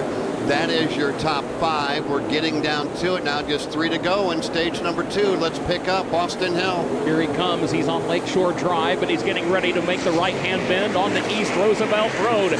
Working his way through downtown Chicago. Austin Hill with the race lead on South Columbus. Sammy Smith right there in the 2nd spot, trying to close the gap as they race down the hill toward turn 6. Jesse Love in the 3rd spot, Allgaier 4th, Mayer in 5th. The lead for Austin Hill expands now up to 5, maybe 6 car lengths as they exit turn number 6. And understand here at the twisty bits here of a Chicago street course, Austin Hill's not doing anything special. He's just being solid. He's just being careful, trying to eliminate any of the mistakes. Here he comes around the left-hand turn 9. Again, not sliding the car around because he has the luxury to do so. About 8 or 9 car lengths over second-place man Sammy Smith, and that's just the way Austin Hill likes it. Jesse Love continues to ride in that 3rd spot just in front of Justin Allgaier. There'll be 2 laps to go in stage number 2. Sammy Smith came into the race just 11 points to the good as far as the championship playoff look goes. He has yet to make a pit stop. As a matter of fact, he's the only car not to pit so far today as they raced their way to 1. He's trying to have a nice steady afternoon and accumulate some points with Chandler Smith, championship contender, already out in the early going. It's a good day to have a good day. Leaders now make their way through turn number 2. It continues to be Austin Hill over Sammy Smith and Jesse Love, the top 3. Sammy Smith doing a good job keeping Jesse Love behind him thus far ever since that last restart. So Smith hangs on to the 2nd position, but he's losing contact with Austin Hill. Hill is already off turn number 5. He leaves East Roosevelt with a widening 6-car length lead. Austin Hill has got things well in hand, at least for the moment. Battle is hot and heavy back behind him. Ty Gibbs and Parker Kligerman getting into it, exchanging a little bit of sheet metal. Right there is Sam Mayer as well. Gibbs to the inside in turn 6, opens the door for Mayer. Kligerman gets a piece of the wall, bounces off and keeps on rolling. That is just outside the top 5 as they make their way down Balboa Drive. Austin Hill is already through turn 7 and turn 8. Again, a healthy lead over second-place man Sammy Smith, who slides it just a little bit. And so far, it is Jesse Love has the measure of Justin Allgaier. Don't know if Allgaier can get by him before the end of stage 2. Sheldon Creed also showing some speed from that 5th position. Physical from 6th on back. Kligerman, Gibbs, Sam Mayer, John Hunter Nemechek. You got Larson back there in 10th. Shane Van Gisbergen just outside of the top 10. 1 to go in stage number 2, Dave. They're headed back at you. Austin Hill's got him right where he wants him right now. The lead is up to 7, maybe even 8 car lengths over Sammy Smith. Sammy's got more attention to pay to the rearview mirror as he's got Jesse Love working hard on him, then Justin Allgaier and Sheldon Creed, the top 5. Sammy Smith just trying to hang on to the second position. All kinds of challengers lining up on Lakeshore, but no such challenge for Austin Hill. His red and black Chevrolet leaves turn number 5. He is still some 7 car lengths in front of Sammy Smith, and Smith still a couple of car lengths up on Jesse Love. Shane Van Gisbergen has made his way past Kyle Larson. He has busted his way back into the top 10, trying to close in on John Hunter Nemechek. Here come the leaders through turn number 6. Nothing doing in the top 5. Everybody, at least for the moment, will continue in single file formation. All Austin Hill has to do now is bring it home. Through the right hand, turn 7.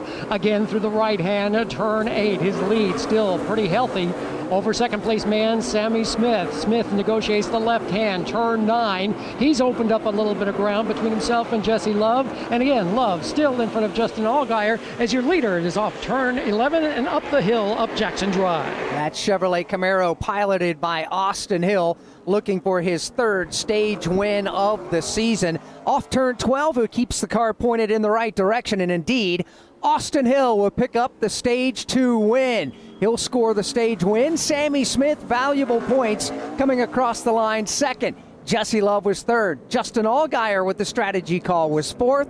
Sheldon Creed was 5th. 6th, Ty Gibbs. 7th, Parker Kligerman. 8th, Sam Mayer. 9th, John Hunter Nemechek. And 10th, Shane Van Gisbergen. Cole Custer spinning, coming to the line off of turn number 12. Cole was running in position number 13. Stage 2 is done. 30 down, 20 to go in the streets of Chicago.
Sammy Smith is the only one who is yet to come to pit road.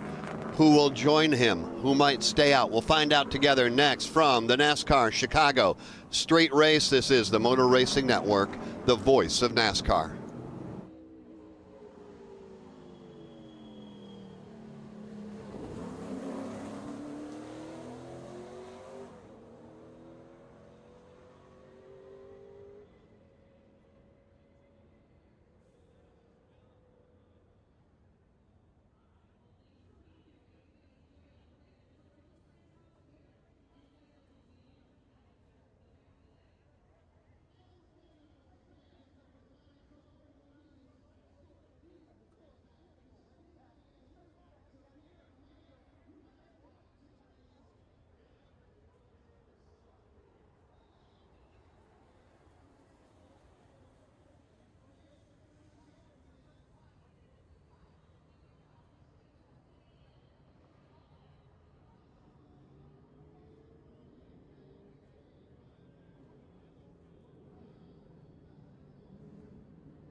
Welcome back on a beautiful Saturday afternoon. The shores of Lake Michigan just off to our east. Downtown Chicago, Illinois, 2.2 mile, 12-turn temporary road course. It's magical, and the area is magical for sure. And this racetrack has not disappointed. No, not a bit. And what a perfect day to go NASCAR Xfinity Series racing here on the streets of Chicago. temperatures in the 70s. That's right, the mid 70s today. You're not used to that. I am not. I haven't seen that. We don't even get the 70s for the overnight lows back on the coast of North Carolina, but it is absolutely a picture-perfect day to go racing, and we can't stress it enough. After the inaugural street race last year, for not just the Xfinity Series, but for the Cup cars, all the rain that we had, all the concerts that were rained out, concerts scheduled to go off on time. We already had the legendary blues artist Buddy Guy on the stage. What a show that was. We got the Black Keys coming up immediately after this race. After the Black Keys concert, the Chainsmokers take the stage.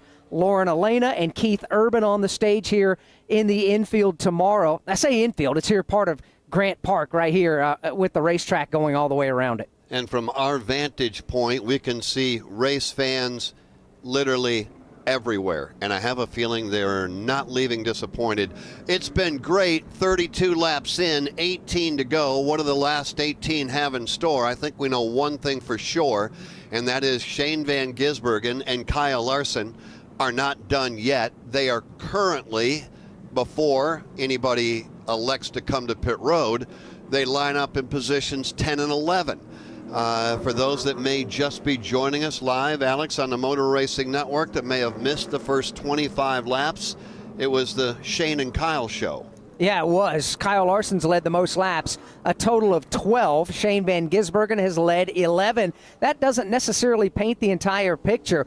Those are just the laps that they led. Doesn't mean how many times they swapped the lead every given lap. There are some points they were trading the lead 2 and 3 times every lap. All right, so we know one thing. Steve Post, weigh in on this. We know one thing for sure. Sammy Smith, at some point or another, is going to have to come to pit road. He's sitting in position number 2. We know that for sure. What about the others? Do they elect to come to pit road at this point during the event? I agree. Sammy Smith needs to come down, and I think he's going to come down pit road. Was interesting, and we got a couple others coming as well. Interesting to listen to the Austin Hill conversation. He said the car's doing this, the car's doing that, the car's doing this sort of thing. Andy Street says, all right, we'll put it in our notes for next year. So they're not going to bring him down. Looking up pit road, Justin Allgaier is in front of you, Chris Wilner. That's right. Jim Poldman called him in, said we'd be too tight on fuel. Remember, they haven't pitted since lap 12 for the strategy play getting him points. It was 4 Goodyear Eagles, Sunoco fuel, and a minor air pressure adjustment. Justin Allgaier down and away. They will, and there's the only 2 to come to pit lane out of the top 10.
From the NASCAR Chicago Street Race, this is the Motor Racing Network, the voice of NASCAR.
We welcome you back to downtown Chicago as the NASCAR Xfinity Series racing hard here this afternoon. We've got 18 laps to go to decide who's going to win the Loop 110. So here's a look at how they're running at lap number 32, presented by Napa. Elevate your engine's performance and help it run cleaner, longer, with the advanced formulation and protection of Napa full synthetic engine oil. Available at Napa locations nationwide. 18 laps to go. Austin Hill out front on lap 32. Sammy Smith is second. Jesse Love, Sheldon Creed, Ty Gibbs, top 5. Parker Kligerman right now 6th. Sam Mayer 7th. John Hunter Nemechek is 8th. Shane Van Gisbergen 9th. And Kyle Larson completes the top 10. That will shuffle just a bit as they come by the line because of the Sammy Smith pit stop along with Justin Allgaier. So those drivers all move up 2 spots. 11th is Joey Logano having a good drive for AM Racing. And 12th is Anthony Alfredo. 13th is Riley Herbst. 14th is Brandon Jones. 15th is Austin Green. 16th is Brennan Poole. Ryan Sieg is 17th. Daniel Suarez is 18th. Josh Williams 19th, and 20th is Ryan Ellis. 21st, Preston Pardis. 22nd, Leland Honeyman. Kyle Sieg, 23rd. A.J. Allmendinger, 24th. Kyle Weatherman, 25th. Justin Allgaier, who pitted just a moment ago, is showing up now 26th. Sammy Smith, 27th. Again, they just pitted. Jeff Burton, 28th. Parker Retzloff, 29th. And 30th, Andre Castro. And 31st is Josh Bilicki. 32nd, Matt DiBenedetto. Cole Custer, after another pit stop, is in the 33rd spot. Sage Karam is 34th. 35th is Blaine Perkins. 36th is Alex LeBay. He's the last car running. 2 drivers being scored out of the race. In 37th, it will be Jeremy Clements. And 38th, Chandler Smith. Lakeshore Drive in between turn 2 all the way to turn number 4. We talked about it during our practice show. You can just cover up the speed limits, Alex Hayden. They are ripping down Lakeshore Drive at 145 miles an hour. Yeah, I love it. I do. And believe me, there's a lot of folks that live here in the greater Chicagoland area that have driven around these very streets that would love to go 145 miles an hour down Lakeshore. They just simply can't do it. If you can get to the posted speed limit, you're having yourself a lucky day because it just doesn't happen that often with all the traffic around here. Kurt Becker is outside of turns 4 and 5. And Kurt, we did this earlier this morning during our practice coverage. I want to do it with you right now for those that may not be familiar with some of the surroundings nearby. You have one of the most beautiful MRN Motor Racing Network broadcast positions of all time. Absolutely fantastic. When you've got the Shed Aquarium and the Field Museum right over your shoulder, that's tremendous. Just down the road to the South Soldier Field, you talk about culture, you talk about sports history. Chicago is a great city. Those of us who are from Illinois, yeah, we're partial, but it's fun to be racing in downtown Chicago. We're getting ready to do that one more time as the field's coming to the Geico Restart Zone, presented by Geico. Is your insurance playbook lacking? Switch to Geico and get all your insurance coverage from one place. Go to geico.com today to get started. Those in the Congress Hotel getting a free seat looking at the Congress Plaza Drive. They sweep right through there. That's turns 8, 9, and 10. That's where the field is now. Now they're making that right-hand turn number 11, as we get ready to go back under the green flag. When we do, there will be 16 laps remaining. You've got teammates at the front of the field, Austin Hill and Jesse Love. The green flag getting ready to fly once again. They get into the Geico Restart Zone, which is before turn 12. Green flag back in the air, and here we go. Those RCR teammates at the front of the field, nobody giving an inch as they go to turn 1. Down to turn number 1, they fly. It's going to be Jesse Love by a nose, but he's got the long way around. Austin Hill's got drivers left. That'll keep them side by side and nose to nose. Heading to the right-hand turn number 2. Now the advantage will go to Jesse Love. Austin Hill looking to fall back in line in second. Here they come on the Lakeshore Drive with Jesse Love at the front of the field for the first time this afternoon. He's got the advantage. He's got it already out to 3 car lengths. It'll be side by side for second. Ty Gibbs works his way to the inside of Austin Hill.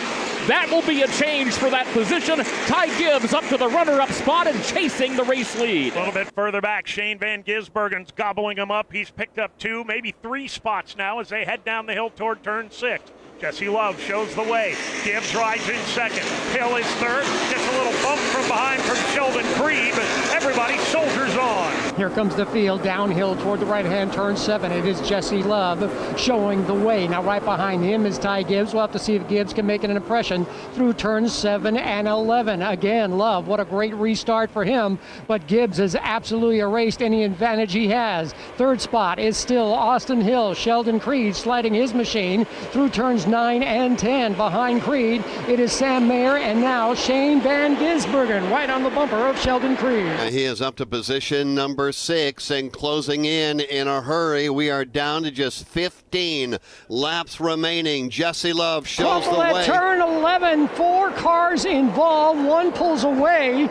The other one who has a spin is Josh Bulicki. He is pointed in the wrong direction. Everybody hits the brakes and clears this area in turn 11, and even Bulicki will be able to drive away. He will, but another driver's got the hood up and over the front of their car. Parker Retzloff, the Wisconsin native, got a piece of that crash. The hood is back on the windshield, and he missed the entrance to pit road. So that green, black, and white Funk Away Chevrolet is going to have to go all the way around the track with the hood covering the driver's visibility.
Working the caution for the 5th time in today's race. Chain reaction crash down in turn number 11 in front of Dan Hubbard a moment ago. Andre Castro got a big chunk of that, the 25-year-old out of New York City. He's a 2021 Team USA scholarship recipient and an alumni of the University of Chicago. Looks like his race is going to end early today. From the NASCAR Chicago Street Race, this is the Motor Racing Network, the voice of NASCAR.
Motor Racing Network live in downtown Chicago, Illinois. The NASCAR Xfinity Series racing the Loop 110. I'm Alex Hayden. Alongside is Jeff Striegel in the anchor booth. On the turns for us today, or out in the turns, I should say, Dave Moody, Kurt Becker, and Dan Hubbard. And up and down the pit lane, we've got Steve Post and Chris Wilner. And we are under caution here on lap number 36 with Jesse Love as the race leader in front of Ty Gibbs, Austin Hill, Sheldon Creed, Sam Mayer. That's your top five. Then you get back to Shane Van Gisbergen. He climbed the leaderboard quickly up to sixth. Parker Kligerman, Connor Mosack, Kyle Larson, and John Hunter Nemechek. And Alex, we want to remind everybody, start your engines in Illinois. Cruise on Route 66 for classic car sightings and legendary finds. Plan a fun-filled trip to Illinois on EnjoyIllinois.com. There's so much to see and do in this great state of Illinois. As a matter of fact, why would I talk about it? Why wouldn't we get Kurt Becker to talk about his home state in Illinois, Kurt? Well, it's the best of both worlds because you come to Chicago, and that's one of the things I would encourage my fellow residents from downstate. Come to Chicago if you haven't been here for a while. It is tremendous. We talked a moment ago about all of the entertainment opportunities, the sports teams, the cultural museums, and by the same token, you go further downstate, you get into the rural areas, the charm of the rural communities and the cornfields and the bean fields, agriculture very much still a major, major aspect of the state of Illinois. So throw in NASCAR on top of all that, man, that is the cherry on top. So absolutely, if you've not been to Illinois in a while, come on out. We'll have a good time. Sweet home, Chicago, right, Kurt? We were able to enjoy the boardwalk, the third largest city in the United States. And for those that have never been here, and there are some for sure, there is the river that runs right through the heart of downtown. We took the Motor Racing Network team down there last night. Probably will be down there again tonight. Along the boardwalk, you watch the boats, the tour boats coming and going. Some of the boats coming right off of Lake Michigan, all along the skyscrapers. Absolutely spectacular. And this is also a great food city as well. If you're a foodie, man, it's hard-pressed to beat Chicago, Illinois. We are. From Giordano's Pizza to the Lady and the Goat, Stephanie Izard, the award-winning chef, her restaurant here in downtown, let alone all the entertainment in the theater district, all the rock bands and musicians that have come from Chicago. This truly is an outstanding city. It's known for its blue-collar work ethic, but it is absolute first-class everything. Yeah, and the Motor Racing Network colleague that loves food is out there in turns number 6 and 1, and that's our own Dave Moody. And Dave, I'm going to let you get us back to the track. We talked a lot about Shane Van Gisbergen. We talked a lot about Kyle Larson. Shane 6th, Kyle 9th, and laps winding down.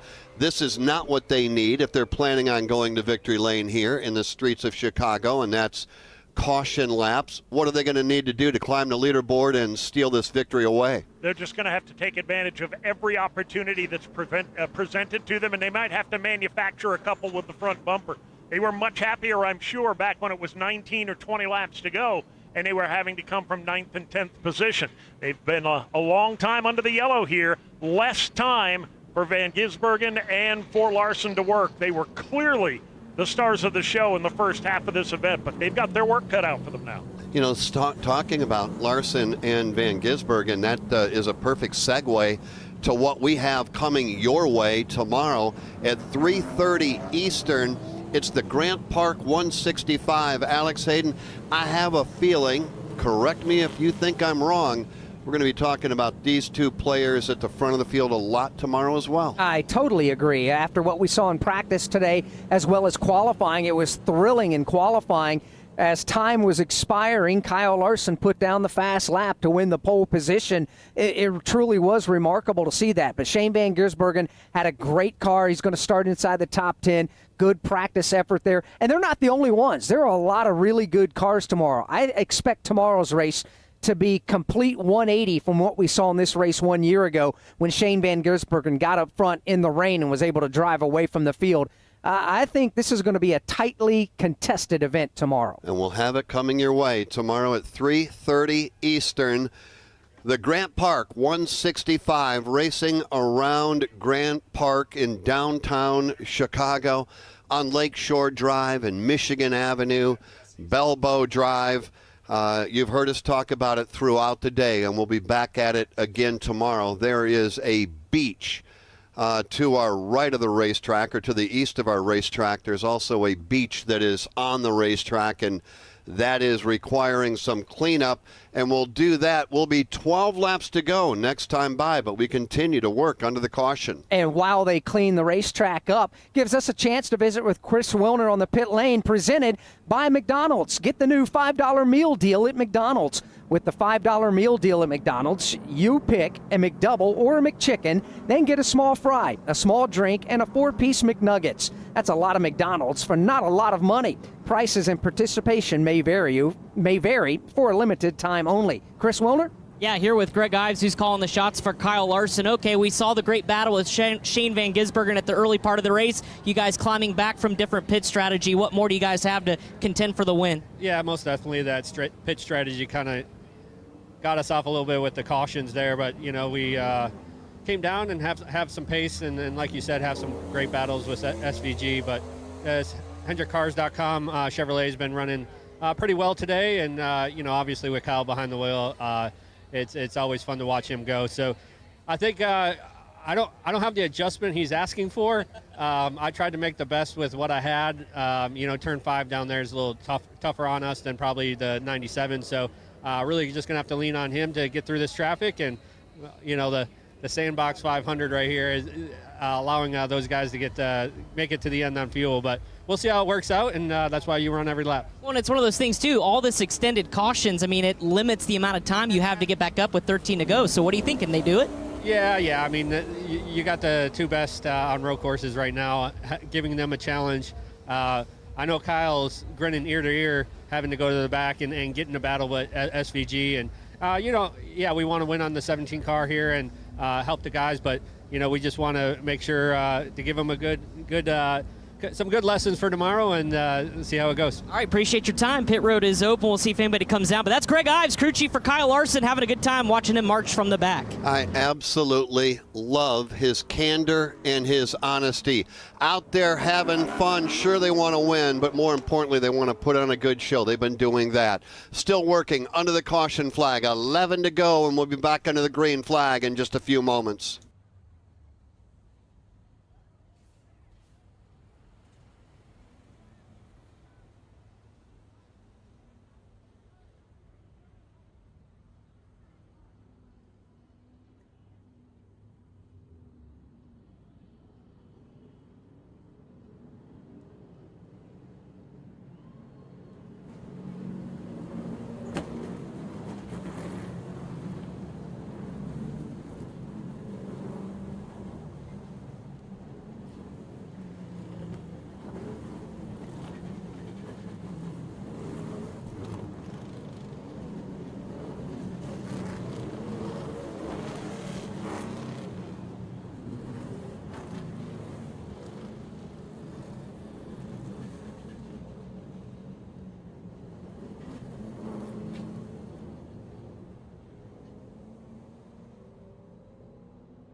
Back under the green flag shortly from the NASCAR Chicago Street Race. This is the Motor Racing Network, the voice of NASCAR.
The streets of Chicago, Illinois is where we are, and we are ready to wrap up this one.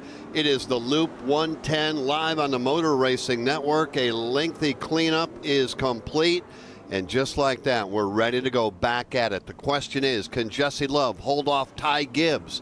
Can Ty Gibbs hold off Austin Hill, Sheldon Creed, and Sam Mayer? And then you get back to Shane Van Gisbergen and Kyle Larson. This sets up to be something special. It really does, because you got so many different stories. Jesse Love, the race leader, this is the first time he's led on a road course in his career. Ty Gibbs is trying to get back to victory lane. Austin Hill wants to win on a road course. Sheldon Creed just wants to win, period. He wants to get rid of that Mr. Second Place moniker that's been attached to him, as he's yet to get to victory lane. Sam Mayer's won 3 of the last 7 road courses. And if you're any of those top 5, you better get away with a restart and run for your life, because Shane Van Gisbergen will restart in the 6th spot. So as we get ready to go here, the field now making its way up to turn 12. Green flag goes back in the air. We're at it once again. We are down to 11 to go. You've got Jesse Love and Ty Gibbs. They are side by side at the line. Jesse Love gets away by a car length heading for turn number 1. He'll take that left-hander. Here comes Austin Hill to the outside on Ty Gibbs. Hill, driver's right. Gibbs, driver's left. That's the battle for second place as they race now into the right-hand turn number 2. Gibbs will get the advantage down low. Here they come off turn 2. Austin Hill goes to second, and they're tangling in the back of the pack. Here come the leaders now off the end of Lakeshore. Jesse Love with the race lead. Austin Hill in second. Ty Gibbs now being challenged by Sheldon Creed. That's the battle for third that is shaping up as the leaders work their way back on to South Columbus. Caution on the speedway. By the way, the car that went for the spin that Dave talked about was Brandon Jones. The car that has come to stop in turn number 11, or has come to a stop in turn number 11, is Preston Pardis, and that's the reason for the caution flag. We went green after they were making their way through turns 11 and 12, and Pardis's car just completely stopped right in the middle of turn number 11. And was unable and is unable to fire that car. NASCAR with no choice but to put the caution back out. 10 to go. Next time by, Love, Gibbs, Austin Hill, Sheldon Creed, and Shane Van Gisbergen. Let's go back and pick up that pass. Dave Moody with the call.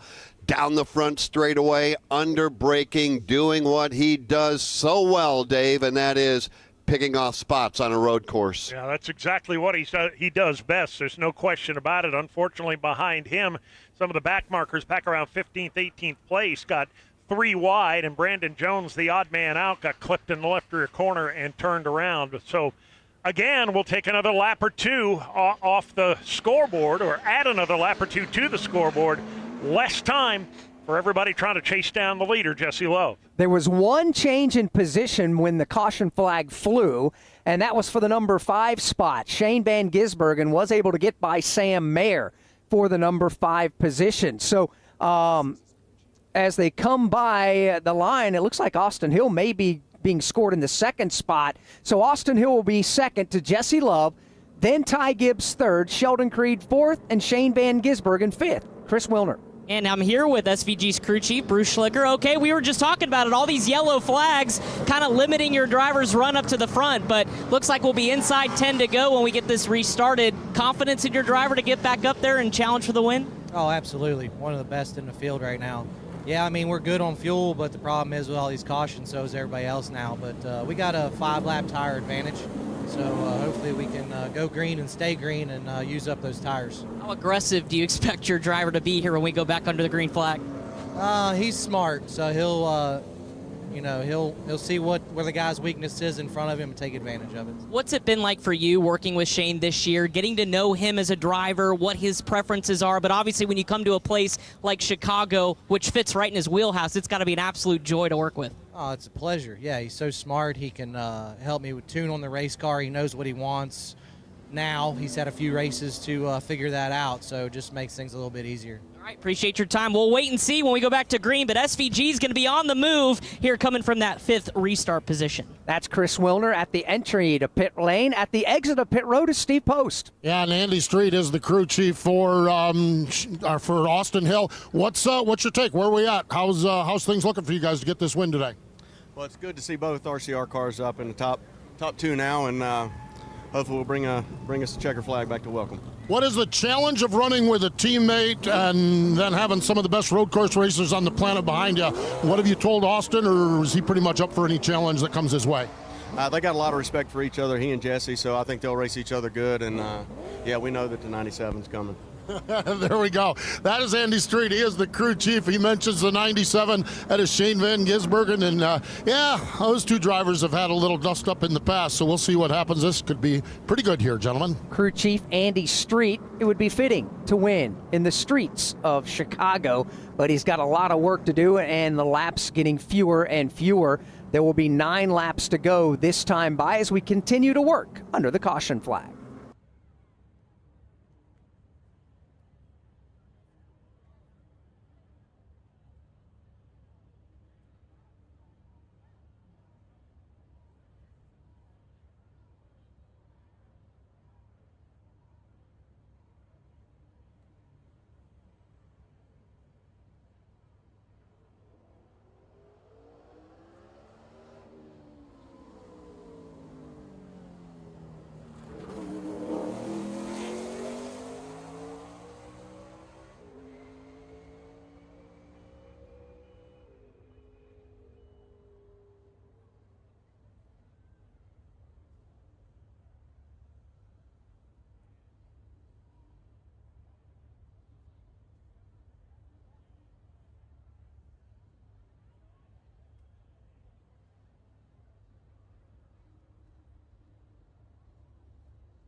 From the NASCAR Chicago Street Race, this is the Motor Racing Network, the voice of NASCAR.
Getting ready to get the 1-to-go signal and choose which lane to restart in. It means we're a half a lap away from coming back to the Geico restart zone, and 8 laps to go in today's race. And it will be Jesse Love. He'll have the opportunity to elect which lane he would like to start in with his teammate, more than likely alongside. Not necessarily. He lines up second right now behind Jesse Love, then Ty Gibbs, then Sheldon Creed, then Shane Van Gisbergen. That is your top 5. Sam Mayer, Connor Mosack, Parker Kligerman, Kyle Larson 9th, and John Hunter Nemechek right now 10th. I'm not sure. What lane do you want to be in headed to turn number 1?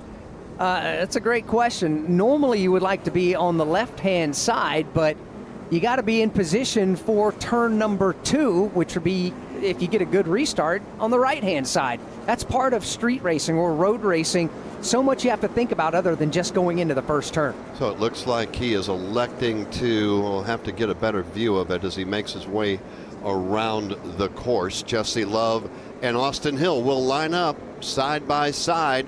There will be 8 laps remaining here. I think, you know, we saw it's been physical, but it hasn't been overly aggressive. I have a feeling that we're going to get physical and aggressive both here over this run now to the checkered flag. It's been an outstanding race. It was mostly dominated early on by two drivers swapping the lead back and forth in Kyle Larson and Shane Van Gisbergen. Both of them very much still players in this thing. And even though it will be only 8 laps to go, Jeff, even if we don't have a caution flag, those 8 laps will take some time to run because of the slowing down and the speeding up and everything that is entailed in street racing. Jesse Love is going to start on the outside. He'll have the outside lane going into turn number 1. He'll give the inside lane to Austin Hill. We are ready to go once again. Here they come back to turn number 12. They're on the gas. We're back underway. Green flag is out. 8 to go side by side. The teammates come across the line. Jesse on the outside. Austin Hill on the inside. Storming their way down toward turn number 1. Jesse Love has got the lead. He'll slide through on the inside. Ty Gibbs to the outside. Drivers right now against Austin Hill. That's the battle for second place. Side by side into the right hand at turn number 2. Down low, Gibbs goes to the number 2 spot. The door's still open on the inside. The battle now for third. Here's Sheldon Creed, tries to draw on side of Austin Hill. Creed anxious to work his way toward the front in search of that first career victory. Here he is, Creed to the inside and turn number 4. He goes by, he picks up the 3rd position, and more company now for Austin Hill, just trying to hang on to 4th. Shane Van Gisbergen now appears on the back bumper of Austin Hill as they race down the hill and into turn number 6. Gibbs, a very aggressive move up onto the back bumper of the leader. Shane Van Gisbergen is up on the back bumper for 3rd. Again, the field makes their way down to turn 7, and Ty Gibbs wasting very little time drawing a bead on the leader, Jesse Love. They make their way through turn 7, now through turn 8, coming around to the left-hand turn 9. At the top of turn 9, it is still Jesse Love who slides just a little bit wide because Ty Gibbs is right there. They are nose to tail. They were breaking away from the rest of the field. Shane Van Gisbergen, a dive bomb move to the inside of turn 11. He'll take 3rd away from Sheldon Creed. And now try to run down the top 2. He's got about 4 car lengths in which to do so. Van Gisbergen gets away. Here comes Sam Mayer. He's aggressive. He and Sheldon Creed lean on each other on the front straightaway. Mayer muscles his way. Drivers right down the front straightaway and into turn number 1. The battle is for the lead. Gibbs, a little bit of tap on the back bumper. Doesn't loosen him up. Stays right on his bumper into turn number 2. The right-hander out onto Lakeshore Drive. The front 2 are nose to tail. Van Gisbergen 3 car lengths back. Jesse Love with the race lead, and Ty Gibbs shadowing his every move coming off the end of Lakeshore Drive, and Van Gisbergen tries to reel them in.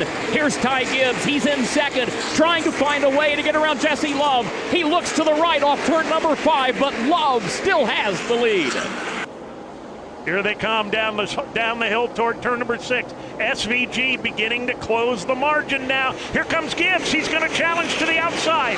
He goes drivers right, nothing there. Opens the door for SVG. He can't make the move. They're all nose to tail in the top 3. Not only is Ty Gibbs there, but so too is SVG. This is a 3-car fight for the top spot at Chicago. Jesse Love leading through the right-hand turn 7, again through turn 8, but again filling his mirrors is Ty Gibbs and Shane Van Gisbergen. They execute the left-hand turn 9, fly off of turn 10, approach the right-hand turn 10, and Jesse Love shuts the door on Ty Gibbs. They're nose to tail up the hill to turn 12. Top 5 now running bumper to bumper. It continues to be Jesse Love, then Ty Gibbs. Shane Van Gisbergen is there, kicks it sideways, puts the left quarter up against the concrete. Now they're banging further back. Sheldon Creed and Sam Mayer. SVG was sideways off 12, held onto it despite getting what appeared to be a little bit of a bump from Sam Mayer. That's the best news ever for Love and Gibbs because they had gotten away.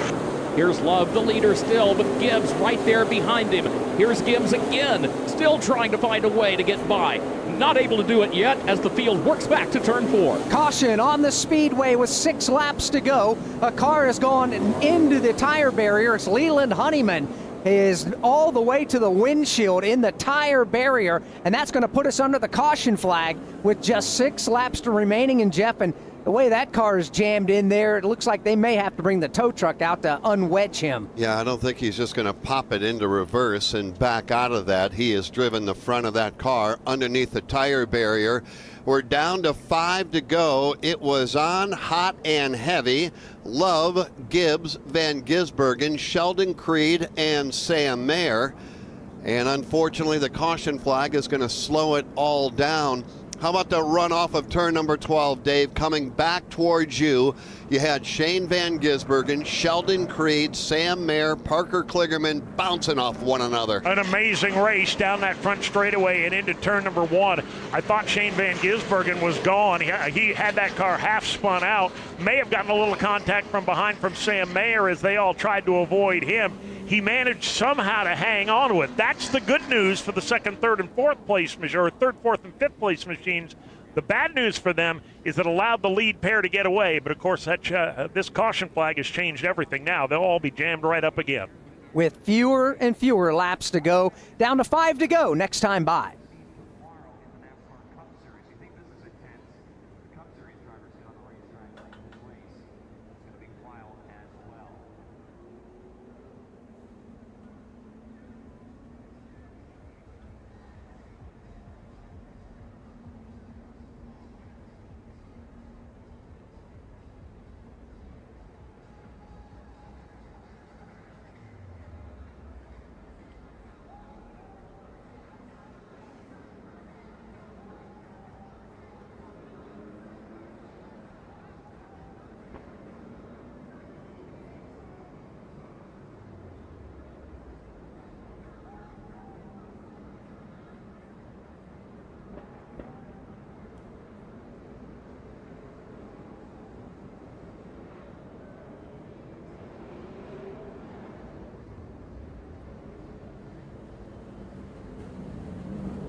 From the NASCAR Chicago Street Race, this is the Motor Racing Network, the voice of NASCAR.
Four laps to go next time by here in the Loop 110 for the NASCAR Xfinity Series.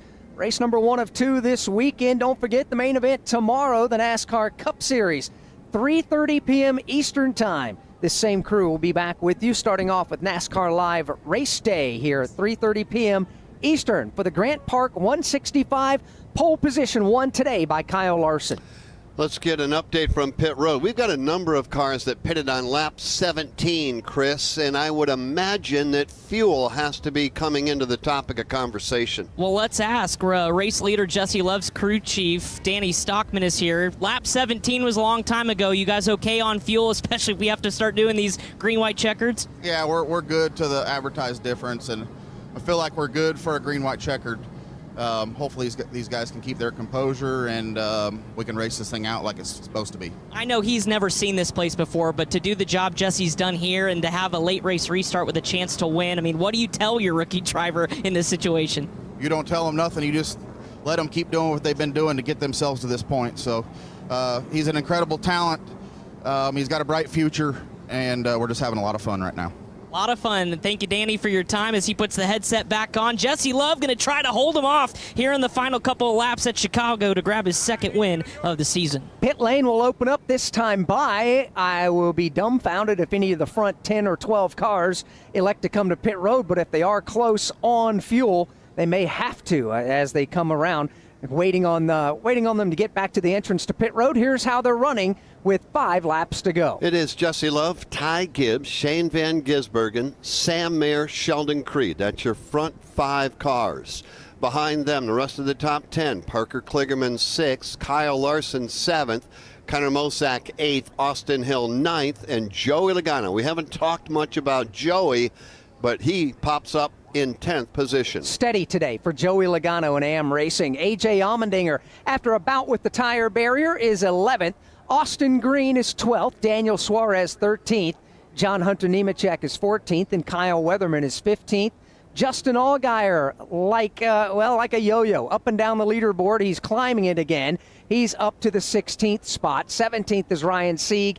18th is Josh Williams. 19th, Sammy Smith. And Riley Herbst is 20th. And last year's winner, Cole Custer, has been plagued with one issue or another all day long. He's 21st in front of Brandon Jones, Jeb Burton, Brennan Poole, and Ryan Ellis. That's your top 25. Matt DiBenedetto, 26th. Blaine Perkins, 27th. Kyle Sieg, 28th. Leland Honeyman, 29th. And Anthony Alfredo is 30th. 31st is Alex LeBay, the Canadian, having a rough afternoon today. Preston Pardis is out of the race in 32nd. Sage Karam soldiers on in 33rd. Parker Retzloff is 34th. Everybody from there on back out of the race, including Andre Castro. He's 35th. Josh Balicki, 36th.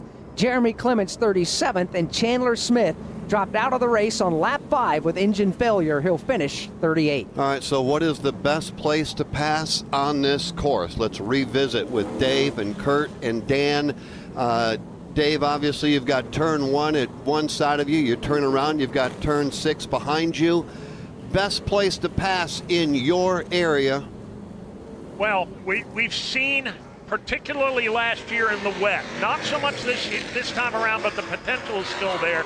Shane Van Gisbergen's got a technique that he uses coming off turn 1 before they get to 2. He's about the only one that manages to pass anybody in that area of the racetrack. It hasn't been as pronounced as it was last year in the wet, but SVG's got a shot at this thing. He'll probably pull that move between 1 and 2.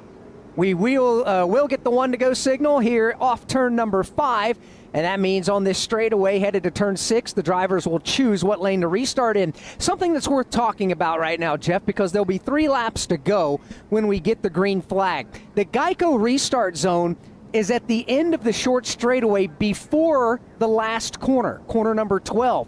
So whoever the control car is, in this case race leader Jesse Love, that gives him a distinct advantage because he can get on the gas and turn immediately into the corner and try to launch down that front stretch to get the position he needs. So where the restart zone is, as a control car driver, you got yourself a pretty good advantage. And he had his teammate lined up to his outside. When you make the right-hand turn 12, you line up on the inside there. You're actually on the outside going in to turn number 1, but to your point, if you can clear that car off turn number 12, you've got free sailing going into turn number 1. It's all going to come down to this. Like you said, a 3-lap shootout. The field right now working over in 7 and 8. Dan Hubbard's been watching it all. 9 stories up. Dan, we're ready to wrap this thing up. This is going to be a remarkable finish in Chicago, no doubt about it. And to kind of add to what David said, I've been covering the turns 7 through 11 here all afternoon. This is the tight section of the street course. I have not seen a pass here except on the part of Shane Van Gisbergen, and the same was true last year. Somehow he knows how to get to the inside of his competitor. We'll see if he can pull it off in the remaining 3 laps. Yeah, 3 laps to go. It all comes down to this. Streets of Chicago, Love, Gibbs, Van Gisbergen, Sammy Mayer, Sheldon Creed getting ready to go for the final 3 laps to the checkered flag. Into the Geico restart zone, Jesse Love on driver's right, jumps on the hammer. The rest of the field goes to the gearbox as they make their way through turn number 12. Jesse Love indeed gets the restart he needed. He'll pull the field back to turn 1 and leave Gibbs and Van Gisbergen to fight for second. A perfect restart for Jesse Love around the outside, driver's right. Van Gisbergen goes to second. That'll drop kick Gibbs back to third. Mayer gets turned in the middle of turn 1. Sam Mayer out of the top 5 gets turned around. He sits crossways, refires and pulls away. On to Lakeshore Drive comes race leader Jesse Love. He's got the advantage only by a car length over Shane Van Gisbergen. Here's Van Gisbergen back into turn number 4. Which way will he go? Left, right, Neither one's going to work. He'll have to follow Jesse Love back off of turn number 5 as they head on to South Columbus. He gobbles up the deficit from 3 car lengths down to virtually nothing now as they race down the hill toward turn 6. Here comes Van Gisbergen. He'll go driver's right. Can't make the move. Crosses over. Tries again. Driver's left. Jesse Love gets a little bit loose. They're cracking on each other. Side by side for the lead. Headed down now. Here they come into the right-hand turn 7, and Shane Van Gisbergen has the line. He's got the lead. He took it away from Jesse Love, and Lev loses another spot. I believe that could have been another because it was Ty Gibbs. Ty Gibbs takes over second, but it is Shane Van Gisbergen who leads the field off of turn 11, up the hill towards turn 12. What a pass by Shane Van Gisbergen on then race leader Jesse Love. We're down to just 2 laps to go. The top 2 have pulled away dramatically now. They make their way out onto the front straightaway. Shane Van Gisbergen trying to drive away. The job is not done yet. He's got to get away from Ty Gibbs to prevent any last lap attempt at hysterics. Here it comes down through turn number 1.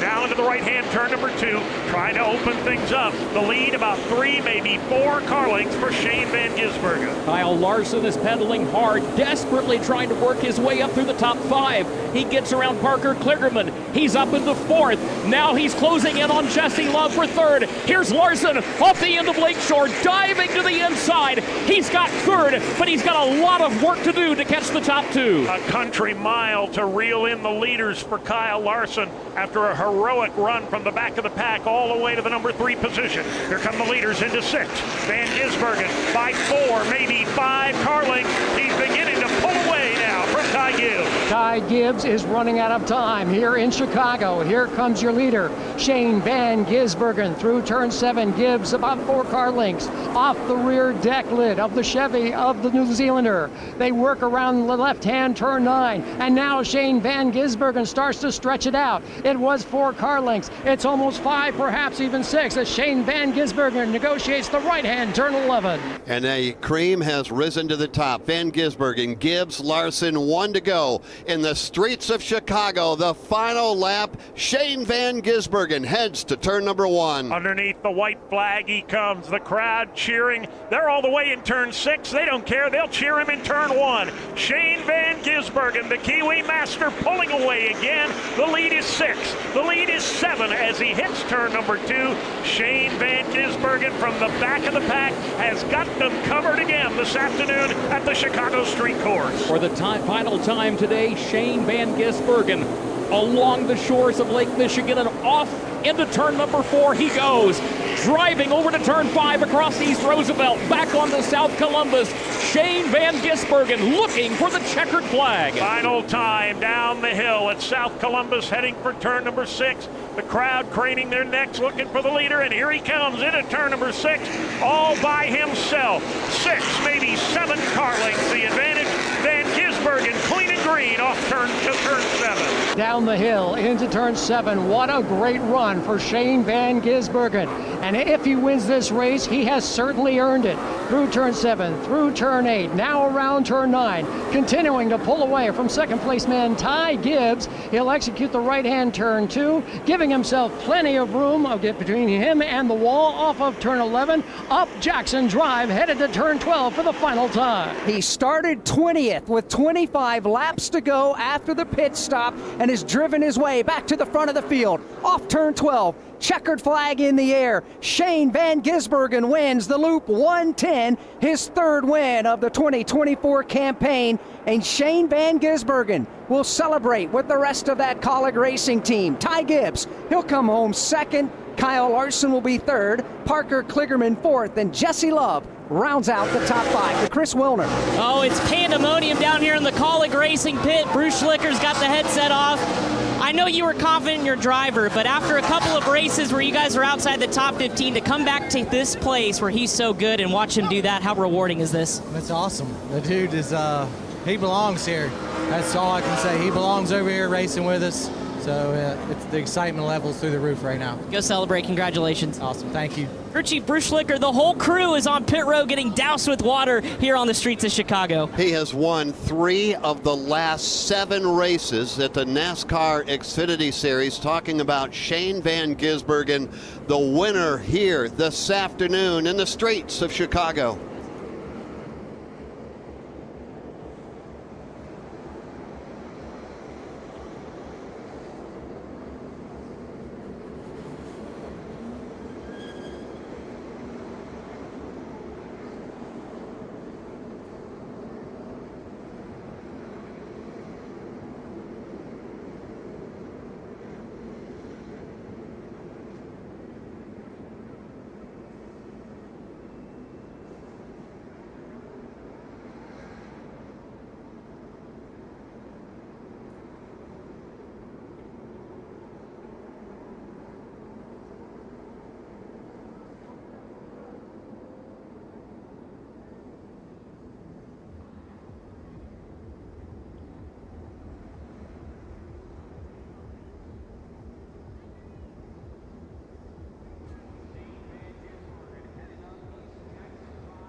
NASCAR Live Race Day continues on the Motor Racing Network.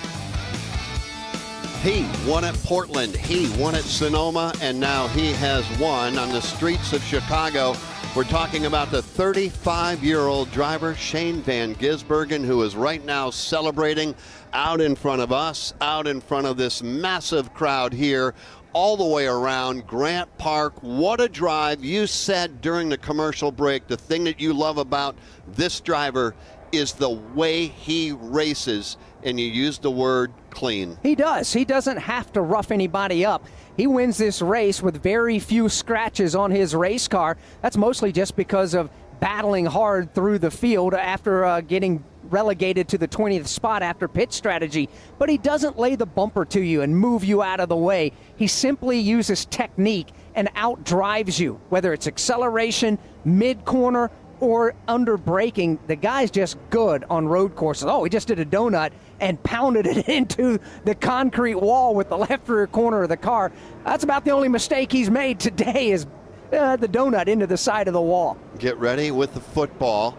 He's going to kick it to somebody, that is for sure. That technique that you talk about in particular was off turn number 6, that pass that he made on Jesse Love. Let's catch up with Steve Post. Yeah, Kyle Larson is down here talking with Parker Kligerman. They had some pretty intense running down here. Good candid conversation, just talking about each other down here.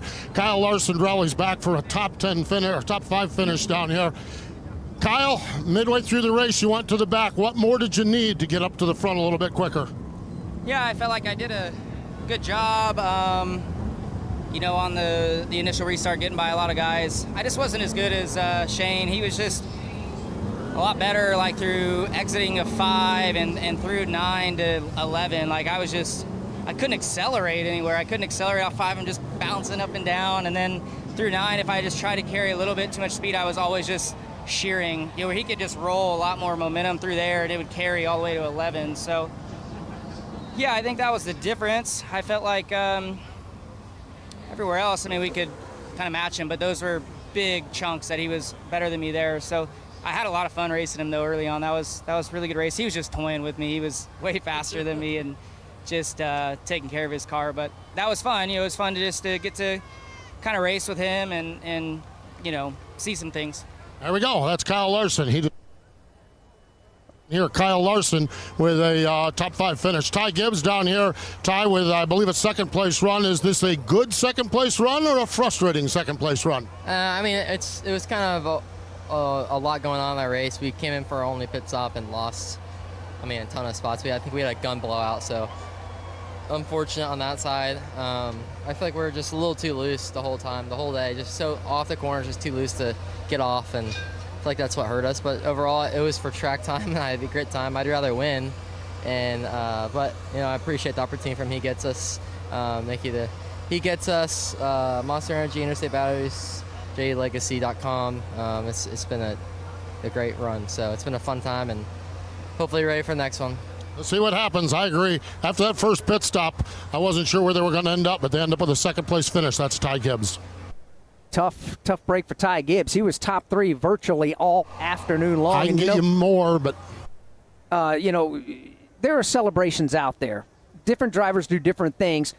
Being from New Zealand, this is one of the more cool celebrations we see. He autographs a rugby ball and then kicks it into the grandstands, and somebody's carrying home a pretty cool souvenir. Well, somebody, and then somebody else, and then somebody else after that lost the opportunity to catch that rugby ball. It ended up in some lucky fan's hands because it was autographed by a race winner, Shane Van Gisbergen. He's celebrating in victory lane with Chris Wilner. Yeah, Matt Call and Chris Rice are down here. He already booted the rugby ball up into the stands, but Shane, I got to ask you, you're 20th. With about 25 laps to go, it was all right, game on. You got to drive through the field. How much fun did you have doing that? It was awesome. It was crazy with the yellows. I thought we were going to run out of laps there and kept getting yellows, couldn't get in a rhythm. But, man, the car was great. WeatherTech Camaro was really good. And we were able to make some passes, had some great racing. We start with Kyle and then at the end with all those guys up front. I had a blast, so hopefully the same tomorrow. I was going to say, early on, you and Larson, I mean, it was just 2 guys up front just duking it out. I mean, that's got to be enjoyable as a race car driver to have clean but hard racing like that. I was laughing in the car, loving it. We were waving at each other, thumbs up. It was a really good race, and I got him there at the end on a restart. He couldn't quite get back to us, but we were pretty equal on speed. So, yeah, looking forward to tomorrow. That was a great race. I know on the Xfinity side it's been a difficult couple of weeks after your sweep of Portland and Sonoma, but to have this on a rebound as we go into the summer stretch, this has got to be huge. Oh, exactly. I think we got a stage win too and then another sticker. So really, really special to do that, and hopefully we keep gathering momentum. And I know the car's good tomorrow, so what do you think? Can we break out the brooms and sweep it here at Chicago? Hey, I'd love to, but NASCAR, the Cup Series is tough. So anything can happen, but my car's really good. So congratulations. Thanks. Shane Van Gisbergen celebrating here on the front straightaway in front of a packed house on the streets of downtown Chicago. What a win from Shane Van Gisbergen. So far, he is undefeated on the streets of Chicago. 2 races, 2 wins. Let's go back to Steve Post. Jesse Love down here leaning up against the race car. Jesse, you had a conversation with our Chris Wilner about the amount of work you put into road course racing and what you've done here. I know you didn't get the win, but how do you feel about your effort here today, and what more do you need to keep working on here in the road course stuff? Yeah, definitely getting better at it. I was kind of behind the 8 ball, I felt like, from first lap of practice. I feel like I had been one of the only people here without laps here, which is funny because that's like the second race we've had here. But hope we come back. Absolutely love it out here in Chicago. Get to spot my buddy Austin Hill tomorrow. But, man, my saving grace was restarts and clean air all day. Obviously want to give all the glory to God and thank everybody at Wheeling, everybody at Watt, C4 Energy, and everybody on number 2 car. So proud of the effort. I burnt my stuff up trying to hold Ty off. I was blocking like crazy and I deserve to get moved. So no hard feelings to anybody. Everybody out here raced me with more than enough respect today. So it was fun.